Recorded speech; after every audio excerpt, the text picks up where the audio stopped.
கிறிஸ்துவுக்குள் அன்பான சகோதர சகோதரிகளே, உங்கள் யாவருக்கும் ஆண்டவராகிய இயேசு கிறிஸ்துவின் இணையற்ற நாமத்திலே எங்கள் அன்பின் நல்வாழ்த்துக்கள்.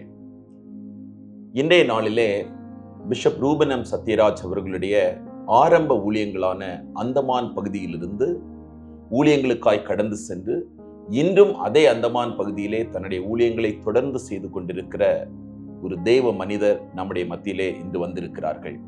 அவருடன் இணைந்து பிஷப் ரூபன் எம் சத்யராஜுடைய அந்தமான் பயணங்கள், அந்தமான் ஊழிய வாழ்க்கையை குறித்த ஒரு சில காரியங்களை இன்று நாம் கேட்கவிருக்கிறோம். ஜெபத்துடன் இதை பாருங்கள். தேவ நாமத்தை நாம் மகிமைப்படுத்துவோம். Pastor praise the Lord. உங்களை இங்கே சந்திக்கிறதுல ரொம்ப சந்தோஷம். பிஷப் ரூபன் எம் சத்யராஜ் அவர்களுடைய 50வது வருட ஊழிய நிறைவு விழாவை கொண்டாடுகிற இந்த தருணத்தில் ஆரம்ப நாட்களில் அவர் அந்தமான் பகுதியிலே கடந்து வந்தபோது நீங்களும் அந்த 6 பேரில் ஒரு நபராக இருந்தீங்க. ஸோ இந்த இடத்துல நீங்கள் வந்திருக்கிறது எங்களுக்கு ரொம்ப சந்தோஷம். நீங்கள் உங்களை குறித்த அறிமுகத்தை செய்து அதன் பின்பு ஒரு சில கேள்விகளை உங்கள்கிட்ட கேட்குறேன். ஸோ இப்போ நீங்கள் உங்களை குறித்த அறிமுகத்தை நீங்கள் இப்போது பகிர்ந்து கொள்ளுங்கள். இப்பொழுதுக்கு சைலோ சபையில் ஊழியம் செய்கிறேன். தலைமை சபை ஜங்கிலிகாட்டில் தான் இப்போது ஊழியத்தை செய்து கொண்டிருக்கிறேன். பாஸ்டர் ரூபன் சத்யராஜ் அவர்களை குறித்து சொல்லணும்னா ஒரு நீண்ட பட்டியல் இருக்கிறது. அதை சொல்கிறதுக்கு எனக்கு ரொம்ப சந்தோஷம்.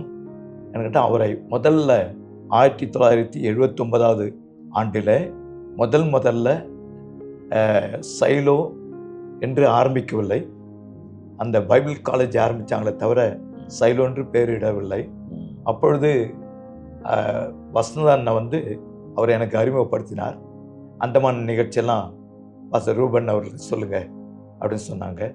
அந்தமானை குறித்து அவரும் நானும் நீண்ட நேரம் உரையாடி கொண்டே இருந்தோம். இருவரும் பேசிக்கொண்டே இருந்தோம். அந்தமானில் இவ்வளோ கடினமான சூழ்நிலை இருக்கும், மழை வரும், சில நேரங்களில் எதுவுமே பற்றாக்குறை இருக்கும், சில நேரங்களில் காய்கறியே கிடைக்காது, அப்படின்லாம் சொல்லிகிட்டே இருப்பேன்.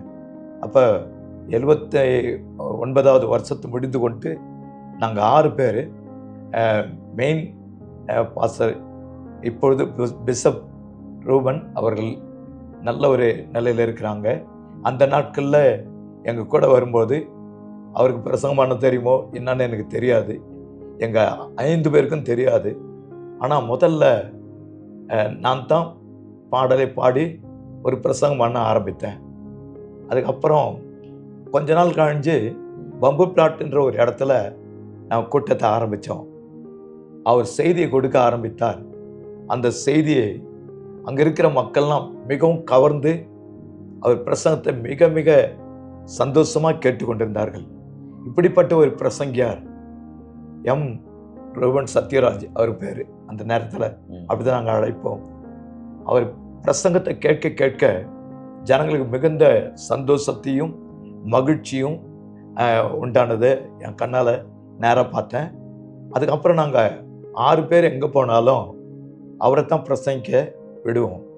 அவர் அவளை ஜனங்களை கவர்ந்து இழுக்கிற மாதிரி அற்புதமான வார்த்தைகளை சொல்லி அழகாக பிரசங்கம் பண்ணுவார். அது எங்களுக்கு மிகுந்த ஆச்சரியமாக இருக்கும். இந்த காலத்தில் நம்ம கூட வாலிபர்கள் மத்தியில் ஒரு வாலிப ஊழியத்தை ஆண்டவர் தொடங்க உதவி செய்தார். நாங்கள் போகும்போது சபை ஒன்றுமே இல்லை. அங்கே 79வது வருஷத்தில் அந்த 79வது வருஷத்தில் நீங்கள் எல்லாரும் அந்த அந்தமான் பகுதியில் போய் இறங்குனீங்க பாருங்க. அந்த டைமில் பிஷப் ரூபன் அவர்களுடைய அந்த உணர்வு எப்படி இருந்துச்சு? அவங்க அந்த அந்தமானில் கால் வைக்கும்போது இல்லை அந்த அந்தமானுக்குள்ளால் இறங்கினோட அவங்களுடைய உணர்வு எப்படி இருந்தது நீங்கள் பார்த்தீங்க? மிகுந்த உற்சாகத்தோடு இருந்தோம். ஓகே. ஆனால் பின்னாடி வரப்போகிற கஷ்டங்கள் வேதனைகள்லாம் அவருக்கு தெரியாது. ஓகே. அந்த தீவில் இறங்கின உடனே எங்களை ஆதரிப்பதற்கோ எங்களை அழைத்து செல்வதற்கோ சைலோனுடைய தலைமை போதகர் வசந்த் எட்வர்டு அவரை தவிர வேறு யாருமே எங்களுக்கு இல்லை. அவர் தான் எங்களை கூப்பிட்டு போனார்.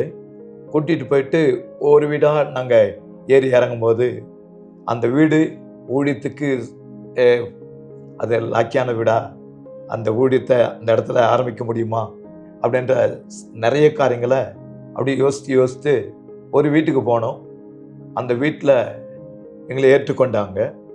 அந்த வீட்டில் நிறைய தொல்லைகள் வியாதிகள் எல்லாம் இருக்குது. ஒரு மலையாளி வீடு. அவங்க வீட்டை தரேன் அப்படின்னு சொன்னாங்க.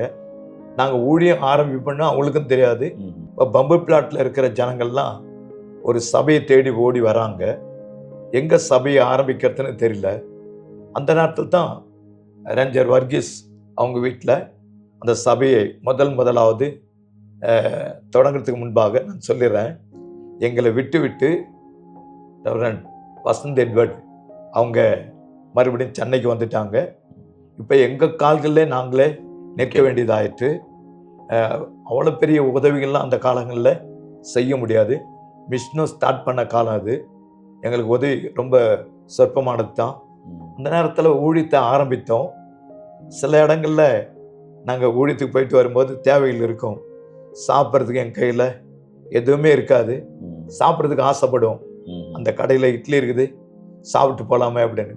கடையில் ஒருத்தர் முகத்தை ஒருத்தர் பார்த்துட்டு தண்ணி மாற்றம் குடிச்சிட்டு நாங்கள் வந்துடுவோம். அப்படிலாம் இருந்தோம்.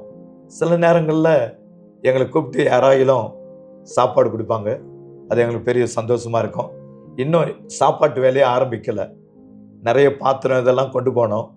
யார் சமையல் செய்வா, யாருக்கு சமையல் செய்ய தெரியாது, யாருக்குமே தெரியாது.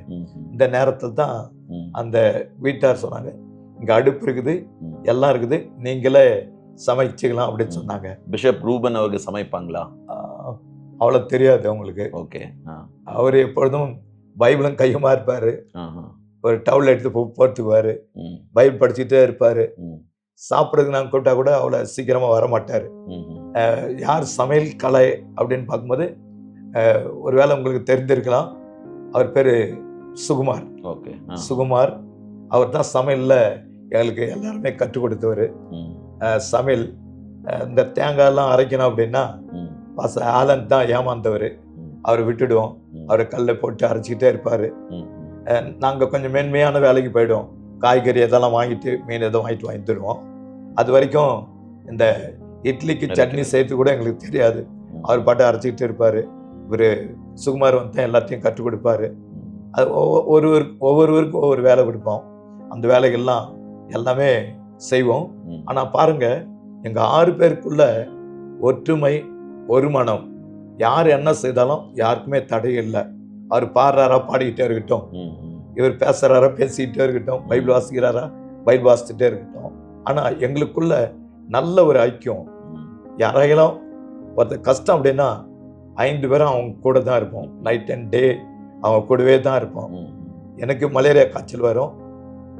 ரூபன் சத்யராஜ் அவர்கள் தான் என் கூட இருப்பார். எதனால் அங்கே அடிக்கடி எல்லாருக்கும் இந்த மலேரியா காய்ச்சல் அந்த ரூபன் அவங்களுக்கும் வந்தது? எந்த காரணத்தினால அந்த மலேரியா? தண்ணி, வேலை கொசுகடி அப்படிலாம் இருக்கலாம். எங்களுக்கு ஒன்றுமே தெரியாது. ஆனால் அந்த நேரத்தில் பக்கத்தில் ஒருத்தன் அட்பையில் வேலைக்கு போயிட்டு மலேரியா காய்ச்சலில் இறந்துட்டான். எங்களுக்கு இந்த செய்தியெல்லாம் வந்துக்கிட்டு இருக்கோம். மலேரியா காய்ச்சலில் இறந்துட்டானா அந்த இடத்துக்கு ஊழியத்துக்கு போனோமா அப்படின்னா ஒரு பயம். ஆனால் நீங்கள் பிஷப் ரூபன் நீங்கள் எல்லாரும் வந்துட்டு அப்படி இருந்த அந்த சூழ்நிலையில் அந்த இடத்துல போய் ஊழியத்துக்கு போயிருக்கிறீங்க. அந்த இடங்கள்ல போய் ஊழியங்கள் செய்திருக்கிறீர்களா? அட்பேல இன்னும் நாங்கள் போகல. ஓகே. இப்போ ரைட்மோ, சோல்பே, இந்த இடங்கள்ல பம்புல் பாட், நார்த் பே அந்த பக்கம் தான் நாங்கள் ஊழியம் செய்துட்டு இருந்தோம். ஓகே. இன்னும் போட் பேர் பக்கம் கூட போகல. எங்க ஃபோக்கஸ்லாம் இந்த பம்பு பிளாட், பெரார்கஞ்சு, சோல்பே, ரைட்மா அந்த பகுதியில் தான் எங்கள் ஃபோக்கஸ் இருந்தது. நாங்கள் ஒரு இடத்துல போயிட்டு அழகாய் பாடுவோம். எங்களாண்ட இசைக்கருவிலாம் எதுவுமே இல்லை. அப்படியே கைகளை தட்டி பாடுவோம். கூட்டம் கூட்டிடும். அப்போ இயேசு குறித்து பிரசங்கிப்போம். ஒரு சாட்சி சொல்லுவார். அழகாக பிரசங்கிறதுக்கு தான் நம்ம ரூபன் சத்யராஜ் அவங்க இருக்கிறாங்களே, அவங்கள விட்டு அவர் எல்லாரையும் அப்படியே அவர் பிரசங்க கலையினால் அப்படி ஜனங்களை எடுத்துடுவார். அது எங்களுக்கு பெரிய மகிழ்ச்சியாக இருக்கும். இந்த ஜனங்கள்லாம் அங்கங்கே ரட்சிக்கப்பட்டு அங்கங்கே இருக்கிறாங்க.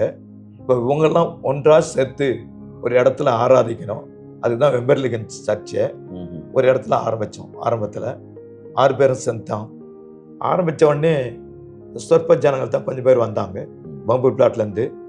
அதில் ஒருத்தர் கிட்டார் நல்லா வாசிப்பார். அவர் பேர் கிட்டார் சாமுவேல் பேர். அவர் நல்லா வாசிப்பார். அவரை கிட்டார் பாடல் நடத்துறதுக்கு விட்டாச்சு. கொஞ்சம் கூட்டம் இருந்தது. ஒரு நாள் என்னாச்சுன்னா, எங்களுக்குள்ள ஆசை வெளில போயிட்டு பிரசவம் பண்ணேன்னு. இந்த ஆரன்லாம் கட்டு அதை பிரசவம் பண்ணுறதுக்காக ஒரு பஞ்சாயத்து ஆள் இருந்தது. அந்த ஆளில் போயிட்டு சவுலை குறித்து அன்றைக்கு பாஸ்டர் ரூபன் அவர்கள் பயங்கரமாக பிரசங்கம் பண்ணுறாரு. கேட்ட மக்கள்லாம் ஆச்சரியப்பட்டு தமிழ் ஜனங்கள் தான் கவரப்படுறாங்கன்னு நம்ம நினச்சோம். ஆனால் அன்றைக்கு பார்க்கும்போது பாஸ்டர் ரூபன் சத்யராஜ் அவர் பிரசங்க கலையினால் அநேக மலையாளிகள் தொடப்பட்டார்கள். அநேக மலையாளிகள் முஸ்லீம் இன்னும் கேட்டால் உருது பேசக்கூடிய முகமது எல்லாம் அங்கே இருக்கிறாங்க.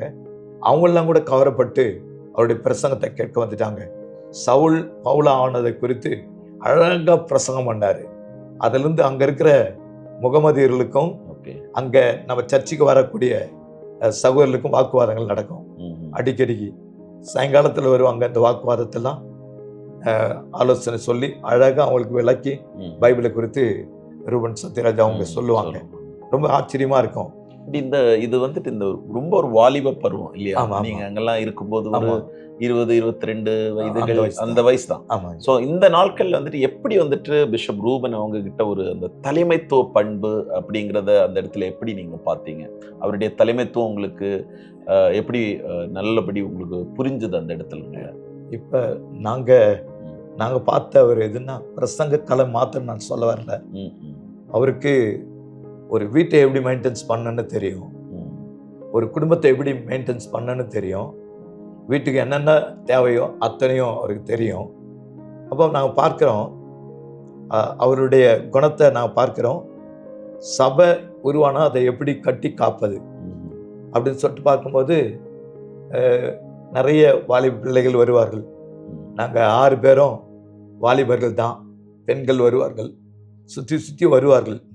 ஆனால் அந்த நேரத்தில் கூட ஒரு பெண்ணோ தனியாக வந்து பேசி அவங்க கூடலாம் அப்படி இருக்க மாட்டேன். நாங்கள் எல்லாருமே ஒன்றா பேசுவோம். அந்த சாட்சியை கூட அற்புதமாக பாதுகாத்து கொண்டார் கர்த்தர். உண்மையாக சொல்கிறேன், அது ஒரு கிருபை தான். நான் பாஸ்டர் ரூபன் சத்யராஜ் அவர்களை உயர்த்தி சொல்கிறேன்னு நினைக்கிறேன். நடந்த காரியத்தை நடந்த வண்ணமாக சொல்கிறேன். 79வது வருஷத்தில் நாங்கள் போனோம். 80வது வருஷத்தில் ஊழியத்தை ஆரம்பித்தோம். ஊழியம் பெஸ்ட்டாக நடக்க ஆரம்பித்தது. அடிக்கடி நாங்கள் கிராமங்களில் சென்று ஊழியத்தை செய்துக்கிட்டே இருப்போம். அப்படி செய்யும்போது சில இடங்களில் எதிர்ப்பு வந்து அந்த இடங்களுக்கு போகாமே போயிட்டோம். ஆனால் ஒரு சில இடங்களில் எங்களை தொடர்ச்சியாக கூப்பிட்டுட்டே இருப்பாங்க. இவர் கையில் பார்த்தீங்கன்னா சபையை கொடுத்தாச்சுன்னா இவ்வளோ பெரிய ரூம் இருக்கும். அந்த ரூம்லாம் ஜனங்க வந்து நிறைஞ்சிட்டாங்க. அடுத்த ரூம் காலியாக இருக்குது. அந்த காலியாக இருக்கிற இடத்துல மக்கள் வந்து நிறையினான்னா இப்போ அந்த கதவையும் திறந்தாச்சு, இந்த ரூமையும் திறந்தாச்சு. ஜனங்கள் நிரம்பி வழிய ஆரம்பித்தாங்க. இந்த இடத்துல தான் சபையை சைலோ சபைன்ற ஒன்றை உருவாக்கினவர் அவர் தான். நான் முதலா அங்க வந்துட்டு அந்த மாநில ஷைலோ அப்படிங்கிற இதுல ஒரு திருச்சபை உருவாக்குறது பிஷப் ரூபன். என்ன முயற்சிகளை அவங்க எடுத்தாங்க அதுல அந்த நாட்கள்ல? எல்லாரையும் கூட்டி சேர்த்தது மாத்திரம் இல்லை, தலைமைக்கும் தெரியும் இப்படி ரூபன் சத்யராஜ் நல்ல அழகா பிரசங்கம் பண்றாரு, ஜனங்களை நல்லா நடத்துறாரு அப்படின்னு சொன்னோடனே இப்போ எங்க 5 பேருக்கும் ஒவ்வொரு இடத்த மாத்திட்டாங்க. இப்போ நான் வந்து ரைட்மா பகுதியில் போயிட்டு ஊழியம் செய்ய ஆரம்பிச்சிட்டேன். என் பேர் தசரதன். நான் ரைட்மா பகுதியில் போயிட்டு ஊழியம் செய்ய ஆரம்பிச்சிட்டேன். அடுத்த பாஸ்டர் ஆலனும் நானும் ஃபீல்டு மற்ற இடங்களுக்குள்ள போயிட்டு விசிட் பண்ணுறோம். பாஸ்டர் ரூபன் சத்யராஜ் அவங்க பிரசங்கத்தையோ ஞாயிற்றுக்கிழமையோ விட்டு வர முடியாது, அவங்க அங்கே இருந்தாங்க. நானும் பாஸ்டர் ஆலனும் டிகிலிபுரம் வரைக்கும் நாங்கள் போயிட்டோம். ஒவ்வொரு ஃபீல்டாக எங்கள் ஃபீல்டு செட் ஆகும். மாயபந்தரில் பார்த்தோம். மாயபந்தர் நல்ல ஊழியம் செய்வதற்கு நல்ல ஒரு இடம் இருந்தது. ஆட்கள் இருக்கிறாங்க, ஆனால் ஊழியம் செய்யறதுக்கு ஆட்கள் இல்லை. தங்கி ஊழியம் செய்வதற்கு அங்கே இடம் இல்லை. அப்படிப்பட்ட இடத்துங்களை போயிட்டு சூஸ் பண்ணி அங்கேயும் ஊழியம் ஆரம்பிச்சிட்டோம். எங்களுக்கு லீடர்ஷிப் எடுத்து அழகாக பெஸ்ட்டாக நடத்தினவர் பாஸ்டர் ரூபன் சத்யராஜ் அவர்கள் தான். இப்படி இந்த சூழ்நிலை தான் நிறைய சொல்லணும்.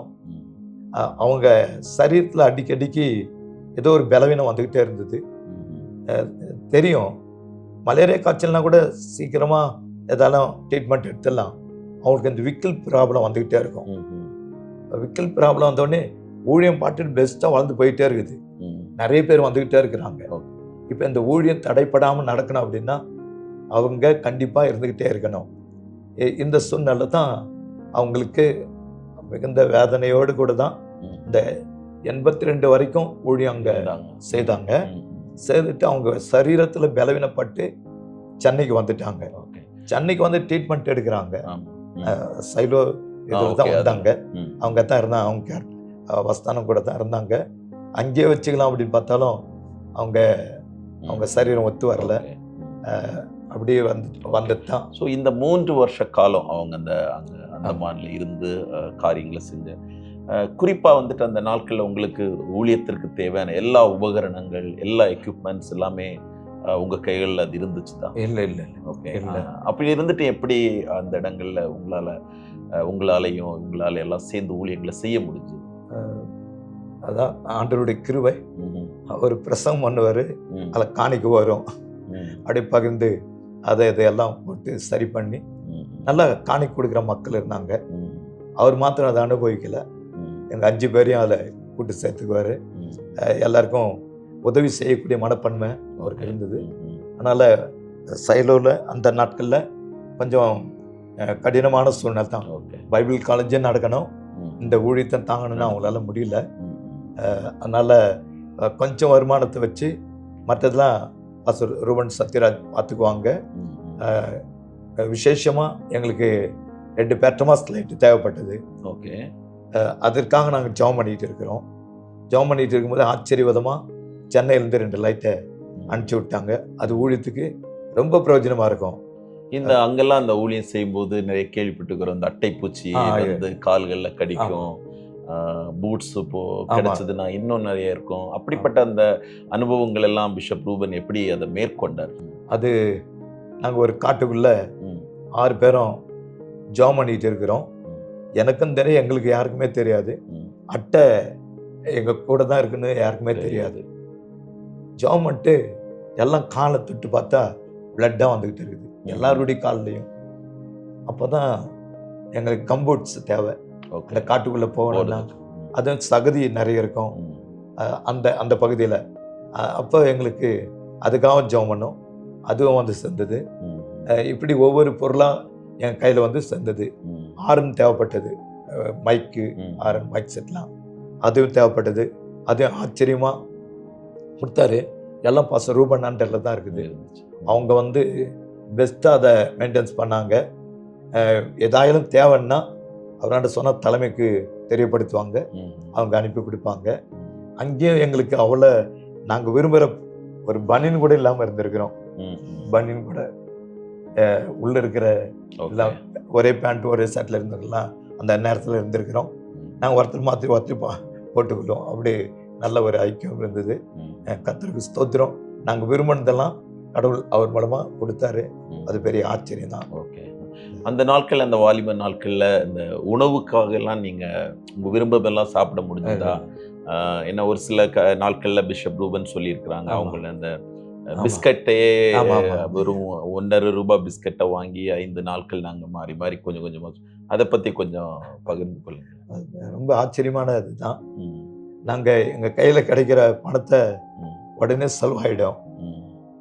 எங்கள் பின்னாடி என்ன நடக்க போதுன்னு எங்களுக்கு தெரியாது. சரி. இப்போ சொன்னீங்களே பிஸ்கெட்டு ஏதாலும் வாங்கிட்டு அதை டீ குடிக்கிறதுக்கு கூட காசு இருக்காது.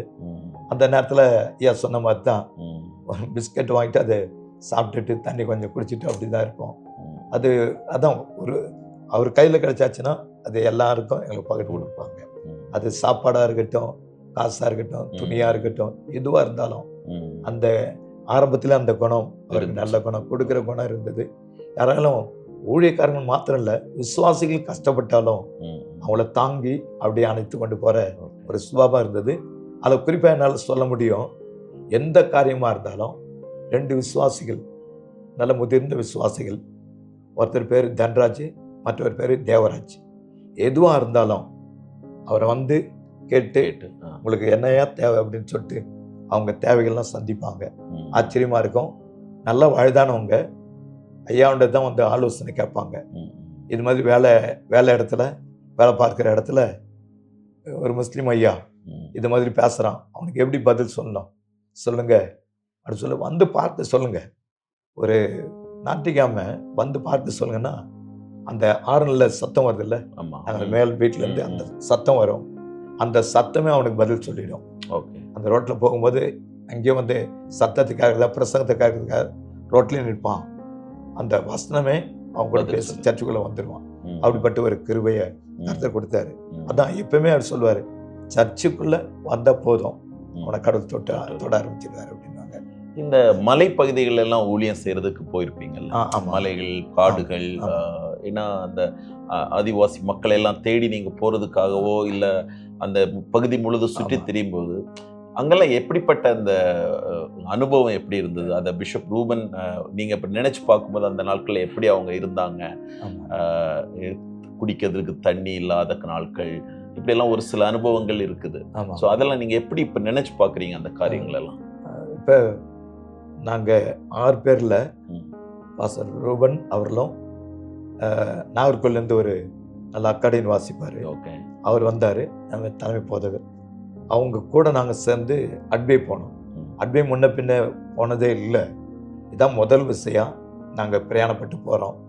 அது போட்டு டங்கு டங்கு டங்கு டங்குன்னு அடிச்சுட்டு காலையில் விட்டான்னா நைட்டு 7-8 மணி தான் போய் சேரும். எங்களை வரவேற்கிறதுலாம் யார் வருவாங்க, யார் நம்ம பார்ப்பாங்க அந்த எண்ணெல்லாம் இல்லை. அங்கே போன உடனே எல்லாமே கடவுள் எல்லா தேவைகளையும் சந்தித்தார். அங்க என்ன தண்ணி, அந்த தண்ணியெல்லாம் சுண்ணாம்பு தண்ணி தான். ஓகே. நீங்க தண்ணியை சுட வச்சிங்கன்னா கொஞ்சம் ஆற வச்சிங்கன்னா கீழே சுண்ணாம்பு இறங்கிறது தெரியும், மேலே தண்ணி வரும். அதை எடுத்து தான் அந்த ஜனங்கள் குடிச்சாங்க. அப்படிதான் எங்களையும் நடத்துனாங்க. அந்த சில நேரங்களில் அந்த தண்ணி நமக்கு ஒத்துக்காது, அப்படி இருந்தது. நாங்கள் ஜர்கட்டான் பகுதியில் போயிட்டு ஊழியம் செய்யும்போது அது வித்தியாசமான இடம், நல்ல தண்ணி. இங்கே அட்பே பகுதியில் ஊழியம் செய்யும்போது நாங்கள் அந்த ஆதிவாசி மக்களை சந்திக்கிறதுக்காக நீண்ட தூரம் பயணம் செய்து அவங்கள சந்திக்க போனோம். அப்போ அந்த ஜனங்களுக்கு எங்கள் கையில் கிடைச்சது வாங்கிட்டு போயிட்டு முதல் முறையாக ஆதிவாசியில் சந்தி. இப்போ தான் நீங்கள் சொல்கிறீங்களே, அந்த வழியாக வரும்போது தண்ணியெல்லாம் கிடைக்காது. அது காடு தான், எங்கே பார்த்தாலும் சமுத்திரம் தான், உப்பு தண்ணி தான் கிடைக்கும்.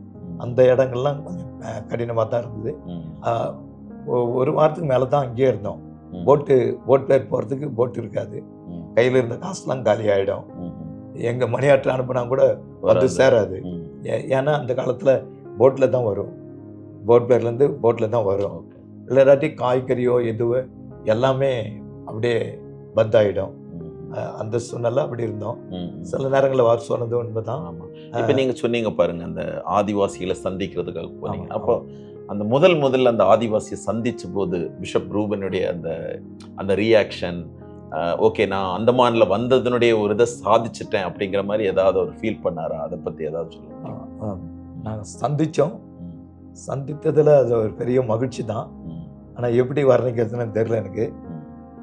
இது வரைக்கும் நாங்கள் அந்த ஆதிவாசின்ற ஜாத்தை பார்த்ததே கிடையாது. அங்கே போயிட்டு அதை பார்த்த உடனே வானத்துக்கும் பூமிக்கும் குச்சிக்கிட்டு தான் இருந்தாங்க. ஆமாம், அது ஒரு பெரிய உற்சாகம். நம்முடைய ஃபோக்கஸ் வந்து அந்த மக்கள் மேலே தான் இருந்தது. அவங்கள எப்படியாலும் சந்திக்கணும், அவங்களுக்கு எப்படியாலும் சத்தியம் சொல்லணும்னு. ஆனால் இந்த நேரத்தில் எங்களுக்கு முடிந்த அளவுக்கு அவங்களுக்கு சத்தியம் சொல்லிட்டு வந்துட்டு அவங்களும் ரொம்ப பயம் இருக்குல்லையா? நீங்களாம் அந்த ஆதிவாசிகள் பக்கத்தில் போகும்போது அவங்களுக்கு பயம் இருக்குது இல்லையோ, உங்களுக்கும் அதிகமாக பயம் இருந்தது. அப்போ எப்படி பிஷப் ரூபன் எப்படி அதை அவங்க பயந்தாங்களா இல்லை எப்படி இருந்தாங்க? எல்லாருமே தைரியமாக தான் இருந்தாங்க. ஓகே. அவங்களுடைய உணவு என்ன கேட்டிங்கன்னா, கடலில் இருக்கிற ஆமையை பிடிச்சி அதை கொண்டுட்டு அதை சாப்பிட்றாங்க. அதை சாப்பிடும்போது அதை பார்க்கும்போது எங்களுக்கு ரொம்ப கஷ்டமாக தான் இருந்தது. ஏமாந்தா நமக்கும் ஊட்டி விட்டுடுவாங்க. அது மாதிரி சாப்பிட்றீங்களான்னு கேட்பாங்க. அந்த ஆதிவாசி அந்த வந்து ரொம்ப சாதுவானவர்கள். ஓகே. வச்சு அடிக்க மாட்டாங்க. அவங்க நம்ம கண்டா ஓடி ஒளிஞ்சிடுவாங்க. லேடிஸ்லாம் இருக்கிறாங்க, நம்ம பார்த்த உடனே ஓடி பதுங்கிடுவாங்க நாட்டுக்குள்ள. இப்போ அவங்களுக்கு நம்ம தெரிஞ்சு அறிமுகமான பிறகு தான் வெளியில் வருவாங்க. நாங்கள் சந்தித்த விதம் எப்படி சொல்கிறதுன்னு எனக்கு தெரில. அவங்கள கண்டா எங்களுக்கு பயம். நாங்கள் அவங்கள பார்த்துட்டுமா ஓடி பதுங்கிடுவாங்க. அவங்கள வெளியில் கூட்டி வர்றது தான் பெரிய கஷ்டமாக இருக்கும். அதுக்கப்புறம் நாளடைவில் நல்லா பழகிட்டோம். அவங்க மத்தியிலிருந்து யாராவது ஆண்டவரை ஏற்றுக்கொண்டு பிஷப் அவங்க ரூபன் அவர்கள் அவங்கள அந்த நாட்களில் வழி நடத்தின யாராவது ஞாபகம் வருது அவங்களுக்கு? இல்லை, ஒரே ஒரு ஆள் தான். ஓகே. கொர்னேலியஸ் பாண்டியன் தான். கொர்னேலியஸ் பாண்டியன். இந்த கொர்னேலியஸ் பாண்டியனை தான் நம்முடைய பிஷப் ரூபன் அவர்கள் ஓகே சென்னைக்கு பைபிள் காலேஜுக்கு அனுப்பினாரு. ஓஹோ. அனுப்பினாரு. அவர் அவர் வந்துட்டு அங்க ஒரு ஆதிவாசி இல்லை லோக்கல் மக்கள் லோக்கலில் பம்பர் பிளாட்ல இருந்தவர். அப்போ பார்த்துட்டிங்கன்னா அவர் தான் ஒரு ஆதிவாசி. அவன் பேர் டொட்டோ. அவனை ரட்சிப்புக்குள்ள நடத்தி அவனுக்கு தனியாக அவரே ஞானஸ்தானம் கொடுத்தாரு. அது அந்த நேரங்கள் அவர் எப்படி அவருடைய பயங்கரத்துல எப்படின்னு இருந்துச்சு? எல்லாருக்குமே பயங்கர சந்தோஷம். சொல்ல வேண்டாம்ல, அதுக்காக தான் தாகத்தோடு வந்தாங்க. ஸோ நான் வந்ததுடைய இது நிறைவேறிச்சுது அப்படிங்கிற மாதிரி அவங்க அதுல ரொம்ப சந்தோஷம். அவங்களுக்கு நிறைவேற்ற சந்தோஷம். ஓகே. அது இன்னும் பரிபூர்ணப்படலைன்னா அது துக்கமாக வந்தது. இன்னும் இந்த இனம் மாத்திரம் இல்லை, அவங்களுக்கு இன்னும் ஒரு இனம் இருக்குது. அந்த இனத்தை எப்படியாலும் கவர் பண்ணணுன்னு முயற்சி பண்ணி அந்த ஜர்கட்டான பகுதியில் அங்கேயும் போயிட்டு ட்ரை பண்ண முடியல. என்னென்ன ஆபத்தான முயற்சிகளை வந்துட்டு பிஷப் ரூபன் எடுத்தாங்க அந்த இடங்கள்ல? ஏன்னா அந்தமான் ஊழியங்கிறது வந்துட்டு இட் இஸ் நாட் லைக் இப்போ நம்ம பெங்களூர்ல செய்யற மாதிரி ஊழியங்கள் மாதிரி ஒரு இது லகுவான ஒரு ஊழியம் இல்லை. அந்த மாதிரி இடங்கள்ல என்னென்ன மாதிரி சவால்களை வந்துட்டு அவங்க பரவாயில்ல வா போலாம் அப்படிங்கிற மாதிரி அவங்க எடுத்துட்டு போனதெல்லாம் உங்களுக்கு என்னென்ன காரியங்கள் ஞாபகத்துல வருது? எல்லாமே ஒரு இடத்துல போனோமா அந்த வீட்டில் உட்காந்து அவங்களுக்கு மனதார நல்ல சத்தியம் சொல்லி அவங்கள கடவுளுக்குள்ள நடத்துகிற அந்த வைராக்கியம் இருந்தது.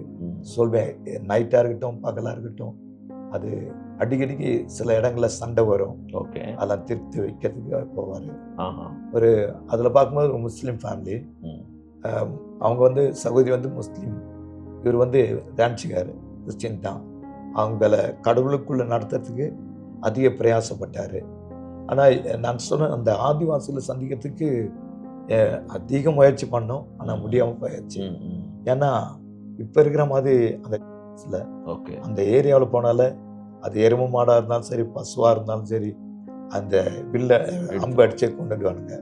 அது மாதிரி அந்த இடத்துல போலீஸ் ரொம்ப ரொம்ப தீவிரமாக இருப்பாங்க. அந்த இடத்துல யாருமே போகாதபடி ரொம்ப ஜாக்கிரதையாக பார்த்துக்குவாங்க. ஸோ இந்த மாதிரி இருக்கிற சூழ்நிலையில் இப்போ பிஷப் ரூபன் அவங்க அன்னைக்கு எங்காவது போதுவது ஏதாவது போலீஸ் இல்லைன்னா ஏதாவது அதிகாரிகள் கையில் பிடிபட்டது மாதிரி ஏதாவது சம்பவங்கள்?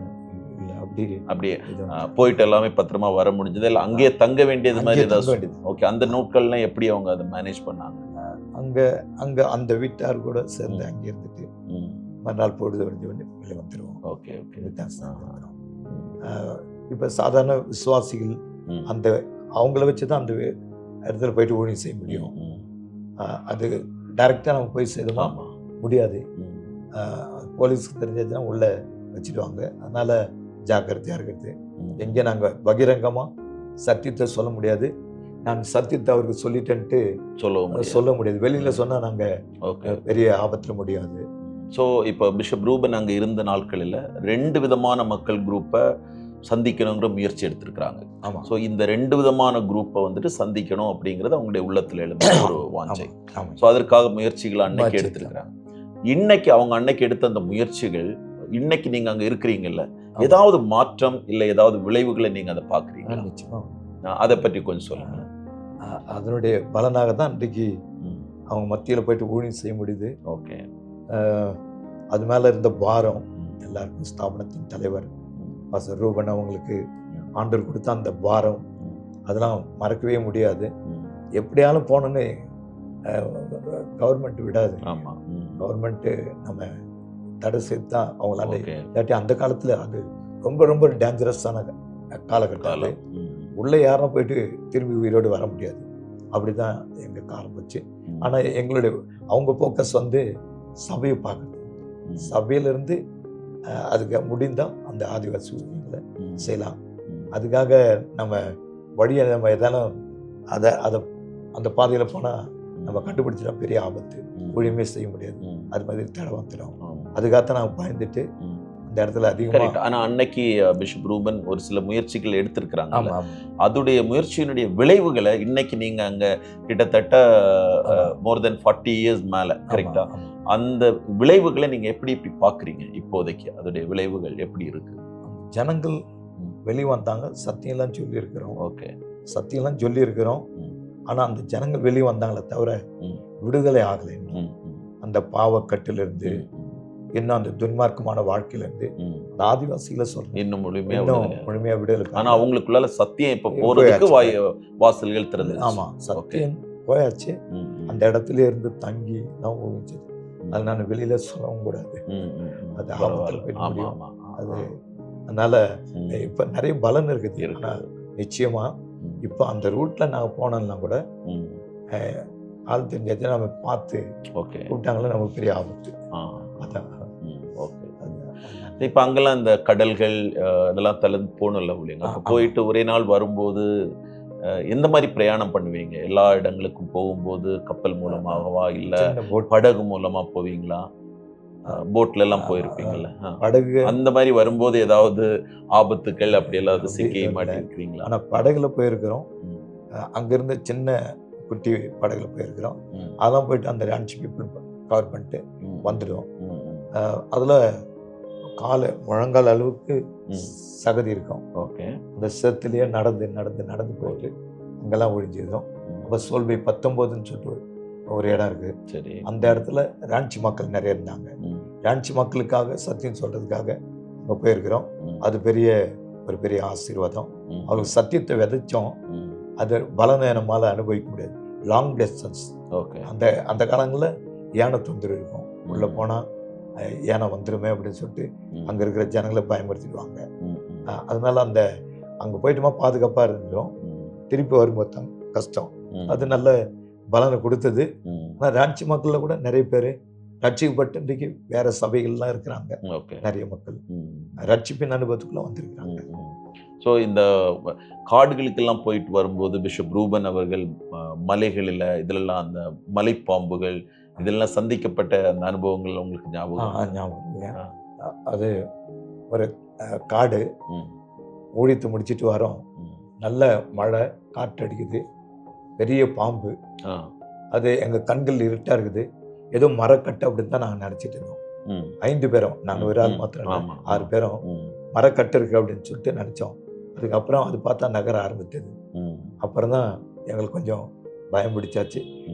அந்த ஊழித்து முடிச்சுட்டு வரும்போது அது முதல் மழை வந்தாச்சுன்னா பூரான்லேருந்து பாம்புலேருந்து எல்லாம் வெளியே வந்துடும். அப்போ நம்ம கையில் ஏதாயிலும் ஆயுதம் வச்சிருக்கணும். ஆண்டவருடைய கிருபையினால 6 பேரையும் எந்த ஒரு பாம்போ பூரானோ கடிச்சதா இல்லை. கடிச்சிருக்குது. பூரான் கடிச்சுன்னா அது 24 ஹவர்ஸுக்குள்ள அது சரியாயிடும் அப்படின்னு பார்த்துருக்குறோம். அது அந்த அனுபவம் இருக்குது. அவ்வளோதான். ஆத்துமாக்கள் சந்திக்கப்படணும் அப்படின்னு சொல்லிட்டு அவங்க பிஷப் ரூபன் அவர்களுடைய உள்ளத்துல அந்த ஒரு வாஞ்சை இருந்தது நீங்க சொன்னீங்க. ஆமாம்.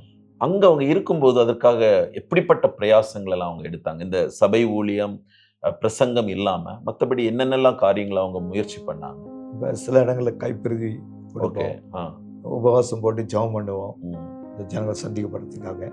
அதெல்லாம் அவங்க நேரத்தை செலவழிச்சாங்க. இப்போ தனிமையாக ஒரு இடத்துல போயிட்டு ஆட்களை சந்திக்க முடியாத ஒரு சூழ்நிலையில் அந்த ரான்ச்சி மக்களா முஸ்லீம் மக்களா எங்களை கண்டுபிடிச்ச உடனே இவனுக்கு இயேசு சொல்ல வந்துட்டாங்கன்னு சொல்லிட்டு கடுப்பாயிடுவாங்க. அது அங்கே போகிறது கொஞ்சம் கஷ்டமாக இருக்கும். நிறைய பேர் சத்தியத்தை உள்வாங்கிட்டாங்க. சரி. ஆனால் வெளியில் வரத்துக்கு ரொம்ப பயப்படுவாங்க.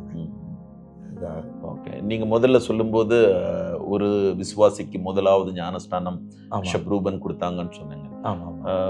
அந்த டைமில் அதுக்கப்புறம் அந்த குடும்பங்கள்லேருந்து ஏதாவது எதிர்ப்புகள் அவங்க எப்படி வந்துட்டு அதெல்லாம் மேற்கொண்டாங்க? அந்த ஞானஸ்தான நேரங்களிலேயோ இல்லாத நிறைய பேருக்கு ஞானஸ்தானம் கொடுத்துருக்குறாங்க. அதில் சில வீடுகளில் சில ஃபேமிலியில் பிரச்சனை வரத்தான் செய்யும். இவ போகக்கூடாதுன்னு சொன்னேன், போயிட்டு அந்த கூட்டத்துக்கு அப்படின்னு சொல்லிட்டு புருஷ மனைவிக்கு சண்டை வரும். மனைவிமார் தான் அதிகமாக சர்ச்சுக்குள்ளே வருவாங்க. சரி. கணவன்மாருங்க சர்ச்சுக்கு போகக்கூடாதுன்னு சொல்லிட்டு இருக்கிறவங்க அதான் அடிக்கடி சொல்லுவார் வாசல். அந்த குடும்பத்தில் அப்படிப்பட்ட தகராதாச்சு. ஆமாம். அதில் நாங்கள் அவங்க பேர சொல்ல கூட கஷ்டம் தான். சரி. ஏன்னா அந்த அளவுக்கு பெரிய போராட்டங்கள் நிறைந்த ஒரு இடம் விசுவாசிகளுக்குள்ள. நடு ராத்திரியா இருந்தாலும் போயிட்டு தீர்த்து வச்சுட்டு வருவார். நடுராத்திரியானாலும் போயிட்டு அந்த பிரச்சனையை சால்வ் பண்ணிட்டு வருவார். அதுக்கெல்லாம் எப்படி போவாங்க? நடந்து தான். நடந்து எவ்வளவு கிலோமீட்டர் இருக்கும் அதெல்லாம்? இப்போ பொம்பை பிளாட்ல நடந்துருது ஏதோ ஒண்ணுன்னா அது ஒரு 3 கிலோமீட்டர் நடந்தே ராத்திரி நடந்து போயிட்டு வண்டி வசதியே கிடையாது. இல்ல அன்றைக்கு இந்த மரம் பெரிய பெரிய மரங்களை ஏற்றிருப்பாங்க, பொங்க காடின்னு சொல்லுவாங்க. அதுல தான் கேட்டா லிஃப்ட் கேட்டா கொடுப்பாங்க, இல்லாட்டி நடந்தே தான் போகணும். நைட்லாம் வராது அந்த வண்டி, பகல்ல மாத்திரம் தான் வரும். நைட்ல நடந்தே போகணும். அதில் எது வந்தாலும் சரி தைரியமா போகும். சின்ன டார்ச் லைட்டாக இருக்கும், சரி, அது மெனுக்கு மெனுக்குன்னு தான் எரியும். அதை வச்சுட்டு போக வேண்டியது போயிட்டு வருவாங்க. ஆமாம், அப்படி போயிட்டு திருத்திட்டு வருவாங்க. Okay okay. நீங்கள் 6 பேர் ஒன்றா ஒரு வீட்டில் இருக்கிறீங்க, சமைக்கிறீங்க, அதெல்லாம் எப்படி அவங்க அந்த நேரங்களில் எப்படி ஒரு சந்தோஷமான அனுபவங்களா இல்லை எப்படி ஒரு குடும்பத்தில் எப்படி ஒரே நேரத்தில் எல்லாரும் சாப்பிடுவாங்க? ஓகே, அது சாப்பாடு செய்து வச்சுட்டு எல்லாருக்கும் பரிமாறுறவர் அந்த ஒரு சுகுமார் தான். சரி, எந்த ஒரு இதுவும் குழப்பமா இருக்காது, வஞ்சனை இல்லாமல் எல்லாருக்கும் நீட்டாக எல்லாம் திருப்தியாக சாப்பிடுவோம் ஆண்டவருடைய கிருபையினால. அது அது கொஞ்சம் கஷ்டம் தான் சமையல் செய்யறதுக்கு. அடுப்புக்கிட்ட யாரும் விறகு அடுப்பு தான். ஆமாம், அப்போல்லாம் ஸ்டவ்வே கிடையாது, எந்த வசதியும் கிடையாது. விறகு அடுப்பில் தான் நாங்கள் சமையல் செய்து அப்படியே அதை சாப்பாடெல்லாம் செய்து வச்சுட்டு ஓடிட்டு போயிடுவோம். ஓடிட்டு போயிட்டு நைட்டுக்கு வரும்போது அரைச்சி வச்சு சாப்பிடுவோம். சரி சரி. சில நேரங்களில் சாப்பிட செய்ய முடியாது, டயர்டில் படுத்து தூங்கிடுவோம். Okay okay. எல்லாருக்கும் நல்லா சமைக்கிறது தெரியுமா? இல்லை எல்லாருக்கும் சமையல் வரும்போது ஏதாவது எப்படியெல்லாம் அதெல்லாம் மேற்கொண்டாங்க அன்னைக்கு? அதில் எனக்கும் சமையல் செய்ய தெரியாது. சரி. ரூபன் வாசகம் செய்ய தெரியாது. இதில் கலை வந்து இவர் தான். அவர் என்ன சொல்கிறாரோ சுகுமார் அதெல்லாம் செய்துக்கிட்டே இருப்போம். அவர் காய்கறி வாங்கி சொன்னால் காய்கறி வாங்கிட்டு வருவோம், அடுப்பை எரி வைக்க சொன்னால் எரி வைப்போம். அந்த வேலை தான். மற்றெல்லாம் அந்த எண்ணெய் பொரிக்கிறது, சாம்பார் செய்கிறது அதெல்லாம் அவர் வேலை தான். அவர் செய்து கூட அவர் சொல்லுவார், நாங்கள் செஞ்சுட்டே இருப்போம். Okay okay. ஸோ எப்படி இந்த நான்வெஜ் சமைக்கிறது அதில் எல்லாம் ஏதாவது எனக்கு தெரியாது சுத்தமாக. சாம்பார் காய்கறி இதை தான் செய்ய தெரியும். சரி. அந்த ஹவுஸ் ஓனர், அந்த வீட்டு ஓனர், அவங்க வீட்டில் ஒரு வாலி பையன் இருந்தான், அவங்க வீட்லேயே வேலை செய்கிறவன். அவன் தான் அந்த மீன் குழம்பு, சிக்கன் அது மாதிரி குழம்பு வச்சு கொடுப்பான். கோழி சமைத்த அனுபவம் அதை எப்படி சொல்ல வருவாங்க? முதல்ல எனக்கு திருமணம் முடிஞ்சாச்சு. சரி. திருமணம் முடிஞ்சிட்ட உடனே அவங்கெல்லாம் அந்த 5 பேரும் ஒரு இடத்துல இருக்கிறாங்க. பெம்பர்லிகஞ்சில் சர்ச்சிலே இருக்கிறாங்க. நான் மாத்திரம் ரைட் மோடில் இருக்கிறேன். ஒரு காணிக்க, ஒரு அழகான ஒரு கோழி கொடுத்தாங்க. கோழி காணிக்க வந்தது. எனக்கு வந்து கோழியை தலையை வெட்ட தெரியும், முடியெல்லாம் எடுக்க தெரியும், ஆனால் அதை வெட்டி எடுக்க தெரியாது. ஓகே. அப்போ நாங்கள் முடியெல்லாம் எடுத்தாச்சு. 5 பேரும் அதை பக்கத்தில் இருந்துட்டு எல்லாம் ஒருத்தர் வேலை செய்துட்டே இருக்கிறோம். என் மனைவிக்கும் ஒன்றும் தெரியாது, அப்போல்லாம் கல்யாணம் முடிச்சுட்டு வந்த ஒன்றும் தெரியாது. அதுக்கப்புறம் நாங்கள் சோப் எடுத்துகிட்டு வந்து கோழியை நல்லா போட்டு கழுவி அதை அப்படி பார்க்கும்போது அந்த வீட்டுக்காரங்க பார்த்துட்டாங்க. அடே பாவிகளா, இப்படியாடா பண்ணுறீங்க அப்படின்னு சொல்லிட்டு வேகமாக ஓடி வந்து அவங்கள மறுபடியும் அதை கழுவிட்டு அடிக்கடி அந்த சோப்பு வாசனை வராமல் இருக்கிறதுக்கு என்னென்ன பண்ணாங்க. அதுக்கப்புறம் அவங்க தான் குழம்பு வச்சு கொடுத்தாங்க. இந்த அளவுக்கு ஒரு அப்பாவித்தனமான ஒரு 6 துடிப்பான வாலிபர்களாக நீங்கள் அங்கே இருந்துட்டு இன்னைக்கு நீங்கள் பிஷப் ரூபனை இங்கே பார்க்குறீங்கல்ல, இப்போ உங்கள் மனதில் என்ன வருது? என்னுடைய மனசுக்கு என்ன ஆச்சுன்னா, உண்மையை சொல்கிறேன், அவர் இங்கிருந்து ஒரு பெரிய சபையை கட்டி எழுப்பியிருக்கலாம், ஒரு பெரிய தலைவராகிட்டு இருக்கலாம். தந்தமான் தீவில் நல்லா ஊழியம் செஞ்சுட்டாரு. அந்த நேரத்தினுடைய நினைவு எதுக்கு அந்த மனை விட்டு போனார் அப்படின்னு சொல்லிட்டு எங்களுக்கு தெரியும். அடிக்கடிக்கு அந்த விக்கல் ப்ராப்ளம் வருதுன்னு தெரியும். அவர் கூட நாங்கள் எல்லாருமே ஒருத்தருக்கு உடம்புல ரூபன்னா எல்லாருமே நாங்கள் தான் இருக்கிறோன்னு நினைக்காதீங்க. விசுவாசிகள் குடும்பம் அத்தனை பேர் ஹாஸ்பிட்டலில் தான் இருப்பாங்க. அவ்வளோ பாசம், அவ்வளோ நேசம். இதெல்லாம் விட்டுட்டு அங்கே போகிறாரு அப்படின்னு சொல்லிட்டு நாங்கள் யோசிச்சுட்டே இருந்தோம். அவர் போயிட்டார். எங்களெல்லாம் மிகுந்த கஷ்டம்தான், வேதனை தான். அதுக்கப்புறம் பார்க்குறோம், இங்கே வந்து எங்களை விட்டு வெளியே போயிட்டாங்க. வெளியே போயிட்டு என்ன பண்ணுறாங்க ஏது பண்ணுறாங்கன்னு எங்களுக்கு தெரியாது. எங்களுக்கெல்லாம் அந்த காலங்களில் ஒருத்தர் சந்திக்கிற அனுபவம் கிடையாது. யார் எங்கே போனாலும் யாருக்குமே தெரியாது. இப்போ பார்க்குறோம், இங்கே எங்கேயே இருக்கிறாங்க சென்னையில் அப்படின்னு சொல்லிட்டு கேள்விப்பட்டோம். எங்கே இருக்கிறாங்கன்னு தெரியல. முகத்தை பார்த்து எத்தனையோ வருஷங்கள் ஆயிடுது. சரி. அவருக்கு எங்களுக்கு எந்த இதுவும் போக்குவரத்து இல்லை. அதுக்கப்புறம் தான் நான் அந்தமான்லேருந்து இங்கே போட்பேர் வரும்போது சென்னைக்கு வரும்போது எங்கே இருக்கிறான்னு தெரியல, தேடி தேடி கண்டுபிடிக்காமல் போயிட்டேன். எத்தனை முறை அவரை பார்க்கணும்னு ஆசைப்பட்டு எங்கே இருக்கிறான்னு தெரியாது. எனக்கும் பல இடங்களில் சுற்றி பழகலை. அதனால் சென்னை மாத்திரம் தெரியும், அந்தமான் தெரியும், அவ்வளோதான். ஊரெலாம் எனக்கு தெரியாது அவ்வளோ. அப்படி போயிட்டேன். ஆனால் எனக்கு ஒரு அழைப்பு வந்தது. பிஷப் ரூபன் அவங்க 50வது வருஷத்தை கொண்டாடும்படியான ஒரு பத்திரிக்கை, ஒரு அழைப்பு வந்தது. அழைப்பு வந்த உடனே நானா, எனக்கு அந்த அழைப்பு, நான் சிறுமையும் எளிமையுமானவன், யாரும் என்னை நினைக்கிறதுக்கு ஆளே இல்லை, என்னை கூப்பிட்றதுக்கு ஆட்களே இல்லை. ஆனால் நீ வரணும் அப்படின்னு சொன்ன உடனே நான் கண்டிப்பாக வரேன். ஆனால் என் உடம்பு ஒத்துழைக்குமான்னு எனக்கு உண்மையாக சொல்கிறேன், ஒத்துழைக்குமான்னு எனக்கு தெரியல. இல்லை எங்கள் வீட்டார் என்ன சொல்லிட்டாங்க, நீங்கள் போக வேண்டான்ட்டாங்க. போகாதீங்க, இதெல்லாம் ஆச்சுன்னா கஷ்டம் அப்படின்னு சொல்லிகிட்டே இருந்தாங்க. ஏன்னு நீங்கள் கூட கேட்கலாம். எனக்கு ஒரு கிட்னி ரிமூவ் பண்ணிட்டாங்க. அதனால் எங்கள் வீட்டில் இருக்கிறவங்க, பிள்ளைங்கள்லேருந்து மனைவிலேருந்து எல்லாரும் ஒரே பயம் அவங்களுக்கு, எங்கே போயிட்டு எதாவது பண்ணிட்டு போகிறாரு அப்படின்ட்டு. அதனால் நான் தழக்கமாக தான் சொன்னேன், நான் வரத்துக்கு கொஞ்சம் கஷ்டம் வரணும் அப்படின்னு. அவங்க இல்லை, நீ கண்டிப்பாக வரணும். அப் அண்ட் டவுன் அவங்களே போட்டாங்க. அதாவது காஸ்ட்லி, அந்த டிக்கெட்டு போடுறோன்னா சாதாரண விஷயம் கிடையாது, எல்லாம் யோசிப்பாங்க. ஆனால் போட்டு கண்டிப்பாக வரணும் அப்படின்னு சொல்லிட்டு அதுக்கப்புறம் சொன்னாங்க, 2 நாள் சாட்டர்டே நீ போயிடுவீங்க, அப்படி இருக்க வேண்டாம், சண்டே வரைக்கும் எங்கள் கூட இருக்கணும் அப்படின்னாங்க. இது எப்படி சாத்தியப்படும் அப்படின்னு நினச்சா ஐயா சொன்னாங்க, கண்டிப்பாக இருக்கணும் அப்படின்னாங்க. எனக்கு நல்ல இங்கே வந்து பார்க்கும்போது அவிரிதமான ஒரு வளர்ச்சி. நான் யோசித்து கூட பார்க்கல. நம்ம மாஸ்டர் ரூபன் அவங்களா உண்மையாக மெய் மறந்து போச்சு. சரி சரி. இவ்வளோ பெரிய சபை, ஏராளமான கூட்டம், ஆச்சரியமாக இருந்தது பார்க்குறது. அவருடைய வளர்ச்சியை கண்டு பூரிப்பாச்சு மனம்.